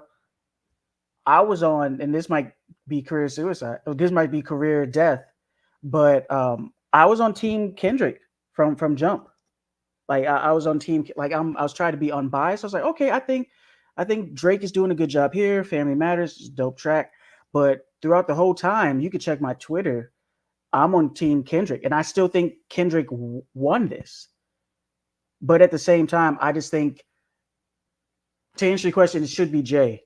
But I could see, I don't know, like the things that would kill other people isn't killing Drake. You get what I'm saying? Like most of these other things that would kill other rappers, these allegations, these you have writers, you have all these different things, culture vulture, all these different things that would normally destroy people and have destroyed a lot of people. He's still going somehow. I'm like, what the freak is going on? So yeah. So, but like, why isn't it destroying him? Like, I think that's the crux of the argument here, right? Mm-hmm. Why has Drake been able to test time, right? And it's because of the fact that he is a culture vulture. Drake is a chameleon. He can go off into London. He can go off to dance hall. He can go off to just doing pop records, right? And that works for him. That's why he's so successful, right? Beyond Kendrick or beyond J. Cole, right? When it comes to the big three, Mm-hmm. Drake is no doubt the biggest like pop selling artist in the three. But that's not because he completely abides by the hip hop ruling. But the other two kind of do, right? Mm-hmm. And that's his advantage. And I can go all day with about like why he's able to do that. And that was going to be in my colorism section if I held up the billboard or whatever, where he's able to do that. But let me really quick just say this. The polling is in with, and you know what? We could have another one of these conversations later, depending. Like, this isn't over with, I don't think. Mm. But right now, my audience says, I asked this question a few weeks ago. Who is winning? Kendrick, 69%. Nice. Drake, 2%. Cole made the right decision, 30%. Like, and this is 714 votes. Who do you see lyrically taking the W for this rap quarrel? I haven't voted on my own poll yet. And I'm going to like this poll. Go and vote on this poll. If you're watching right now, go and vote on this poll. Go and vote on all these polls. I'm going to say Kendrick Lamar. And then, I said Drake, but LL, no, right? But this was 4 weeks ago, and I was like, this was like a day before. A day before. I was like, well, that was short-lived. A day before that, J. Cole bowed out. And this is almost at 1,000 votes right here. So you can kind of just count them. That's 130 votes, 820 votes to Kendrick, and 50 votes to 50, is that right? Yeah, 50 votes to Drake, right? But to see how the narrative switched between these two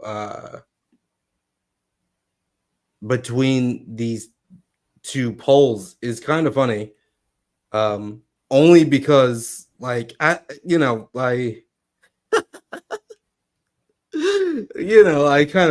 loaded it. Well, it's a loaded question. At the end of the day, I like Kendrick Lamar. You see the shirt, guys. It's Mr. Morale all day, right here. Or it's J. Cole. And I got this shit. We've been talking for so goddamn long. And I don't know if I'm going to be able to actually use this in a different video, but I think I still might make a video. And I do thank everybody that has joined us tonight.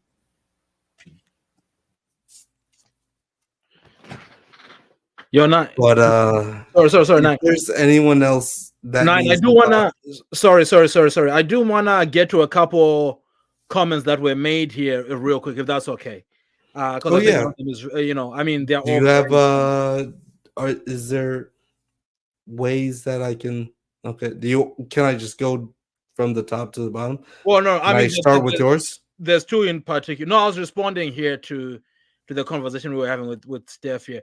But yeah, earlier on when she had said when she was talking about these two famous, that's what I was saying, Steph. I was saying that that's a horrible defense, because if anything, those are the reasons why people don't get caught. It's not, it's not like I'm too famous, I would have been arrested. If anything, without saying whether the allegations are true or not, but that actually keeps people out of prison when they, more than fame and money keeps people out of prison more than it actually gets them locked up right away, which is why people like Epstein, for as long as all this stuff was happening, right? And a lot of famous people knew it as well. You didn't get caught until like a few decades in, right? And we can look at history and see that. So I just thought that was a terrible defense. You're right. So I agree with you on that. Then there's a question here from Lil Frothy a little bit later where they say, is he a culture vulture, or is he just more worldly than our American rappers? Two things can be true. He's probably more worldly than a lot of some rappers who are, sort of parochial in their thinking. But the culture vulture part is not that, right? Because, rap is worldwide, you know what I'm saying? There's a burgeoning rap scene, in Zimbabwe, which is a place that you probably don't even think about. All these British rappers, all these, I was listening to some Swedish rap recently. So that's not the point. That's not him collaborating or being a fan or whatever. That's not the point.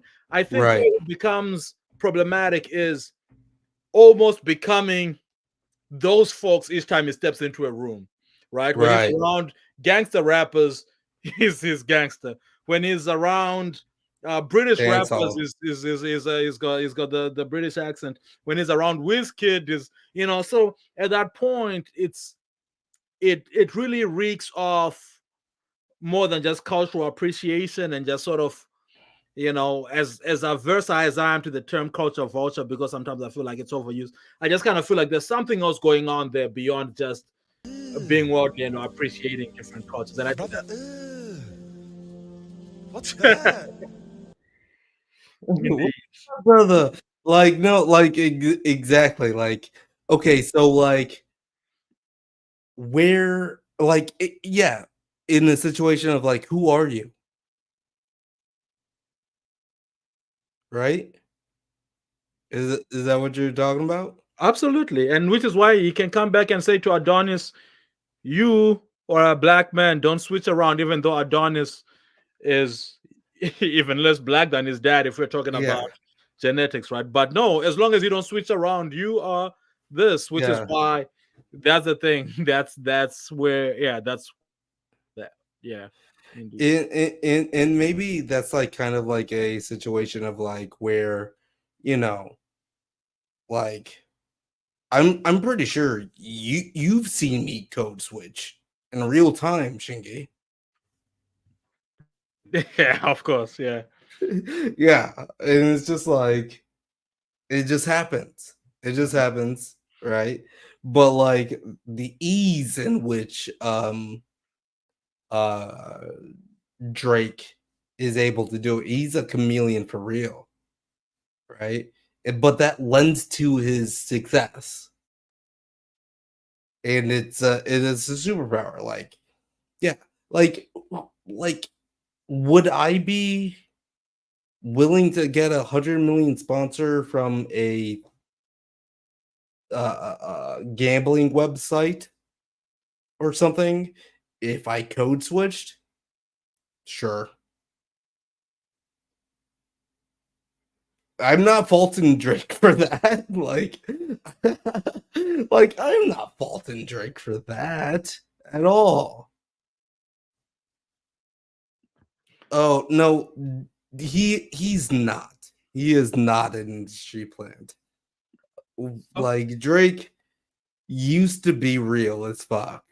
Like I can guarantee you that like I've been listening to Drake for so long. I actually think that Drake deserves to be the person that is gunned at.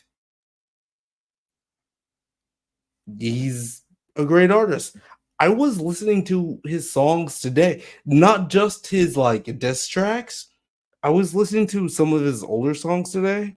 I was like, I like Drake. To be honest, I do like I like Drake songs. Um, but it became something a little bit more sinister, a little bit more crazy. Where it's going to no, we see you right here. OD Marley. OD Marley. You spamming the same thing. Okay, hold on. We're gonna talk about your okay. If what Drake says is true, he would have dropped it right after Meet the Grams. True. I do agree that. If he was actually feeding the mole something, like I don't believe that. That's why I didn't really talk about the Heart Part 6 that much because I don't believe it. I bro, really don't. bro. Oh man. Yeah, real quick. But if it, if he lied about that, right? Mhm. And no, I agree with OD Mali. That he would have dropped it right away. But why would he say that then? Because like, Because that's what's been on the internet. Like we've but what been I'm saying though is nine. Do you reckon there's this kid? no. So okay, if he didn't feed this information, where did Kendrick come up with that? I don't know. That part is I don't interesting know. because why would Kendrick say something that's not verified unless the kid exists? But if Drake says we lied to you, but that kid actually exists, then it's more foul that I'm giving him than even we. You know. Okay, well, like I have to like be like, oh, he fed him the accusations of being a pedophile too. And then he called himself dumb. He said the people that fed you are clowns, Clowns, and I yeah, clown yeah. I Yeah, fed you. It's like like what the okay, fuck are you talking about then? Like the people that fed you are clowns. Oh yeah, I fed you. I'm a clown. Like, why would you feed him this information? Like, that's the hard part. So, if what Drake says is true, he would have dropped it right after Meet the Grams. Yeah, and he would have been like knowing exactly that.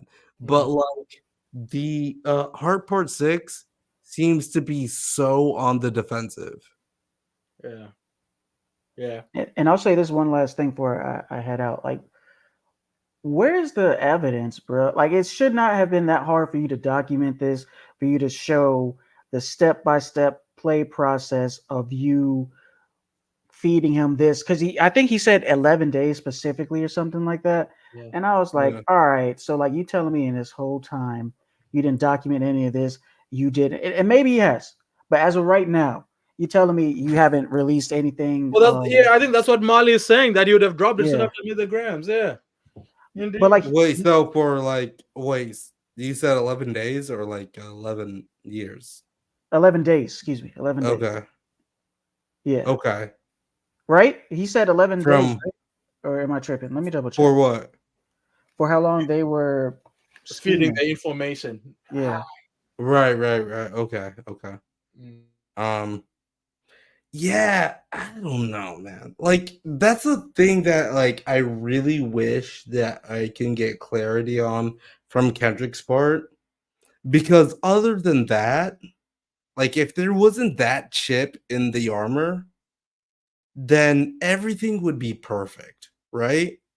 It would have been a perfect KO, I think. Like after that, there would not have been a response at all. But he has like Drake has been able to run with the fact that like there is no daughter.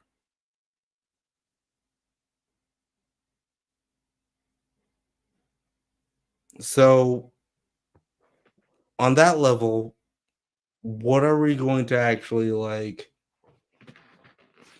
base anything off of? I think going forward, it's just gonna be. Deonte is out of here. Oh, he's been saying it for a while that he's about to head out. But yeah, no, I think this is the point in the battle we've gotten, right, where things have been said and whatnot, and we're just gonna wait to see whether there's any validity to it going forward. You know what I'm saying? It's a very different world now. Back in the day, Park would say, you know what, and I fucked your wife, and it would be, we'll just, well, I don't know, you probably did or he didn't, whatever it is. You know what I mean? Like, but now we are, everybody's a sleuth, right? So I think people are gonna get to the bottom of all this if any of this stuff actually exists. You know what I mean? So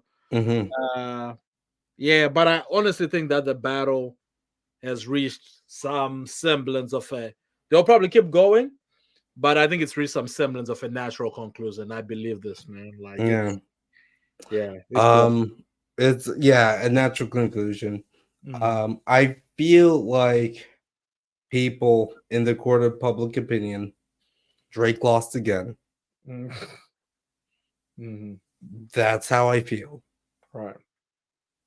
There's people that feel other way, not like us. Such a bop, yeah. They, if you thought that Drake won, then you're not like us. Right. To be honest, like that was only the real chip in the armor in Kendrick's dispute, but like people don't really care because if you feed someone information about a second child, when you know that the last disc was about like a first child that you're hiding, like it just doesn't like that's weird for you to do. You could feed any type of situation, or you could drop like any type of mole information. Like, why would it like if Drake comes out with a diss track tomorrow and the conversation is about okay, low probably. I think that we expect less of Drake's bars because he's more of a pop star than a rapper. Yeah, period. You right about that. You right about that, probably. Because listen, most of the people that he rapped to, I would even say Meek Mill kind of beat him on the bars, but just not beat him on the popular rap, like in the court of public opinion. Like all of this rap shit is all about the court of public opinion, but when we think about it within the rap sphere, then Pusha T, I would I wouldn't I wouldn't fight Pusha T ever. I wouldn't and then I wouldn't like first of all, Kendrick Lamar has a Pulitzer Prize. Why would I ever like exchange a battle of words with him? Never. Matter of fact, that's just like me like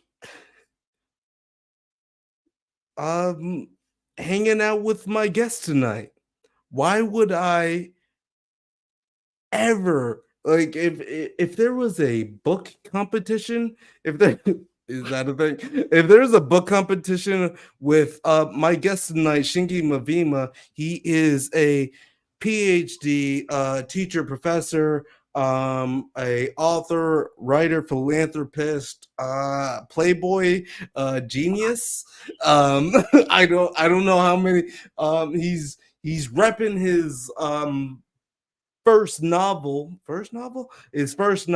Pashana, right behind him. You can find that on Amazon.com. I will be adding the link below. He has a second book called The Leak, and he will be holding a copy of that up right about It's not upstairs. now. You It's not around here. I don't have a copy of it either. But you're going to be able to catch that in the link below. But we will probably be getting out of here very soon. Again, Marley, Family Matters too.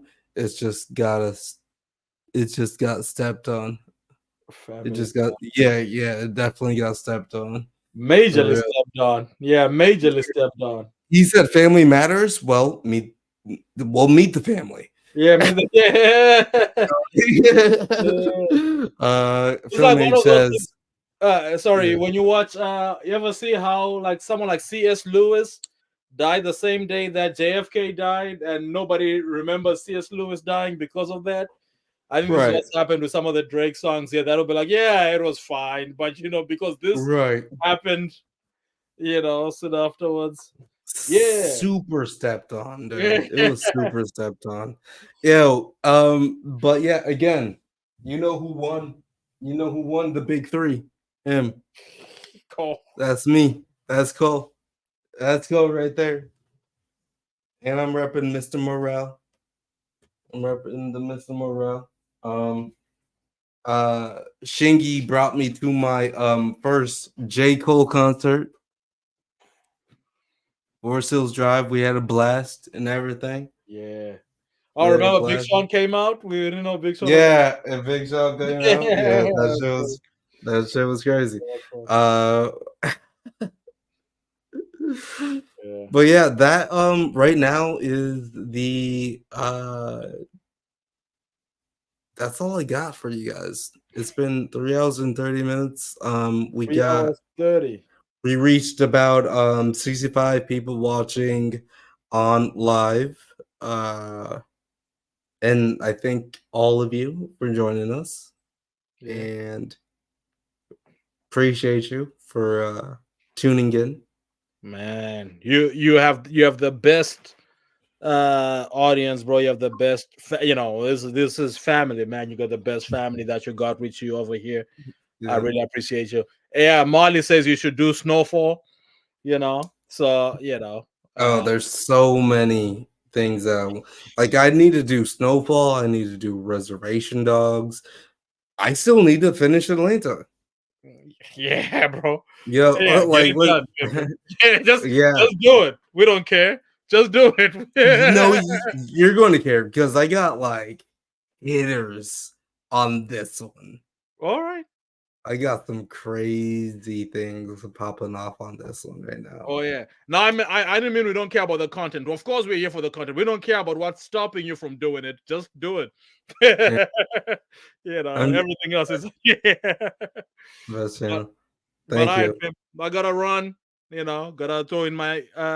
I'm still grading final papers. Yeah, he's a teacher or whatever, so he's a professor. Shingy, where's your socials? Where can people find you? Man, if you just look up my name as it is, Shingi Mavima, I'm on YouTube by that name. I'm on on several other platforms. But yeah, if you start with Shingi Mavima and you find me on one, you can find me on the others. Indeed. That's what's up. Yeah. For sure.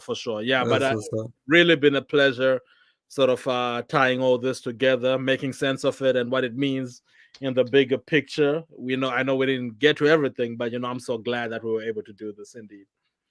This has been a 9 Nerd Yards exclusive. You know where you can find me on this channel.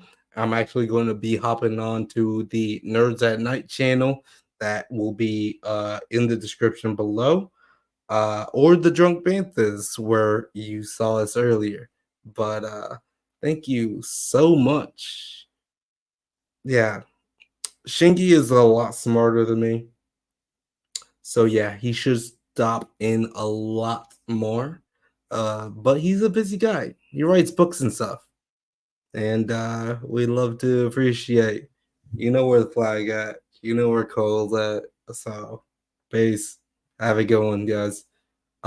Again.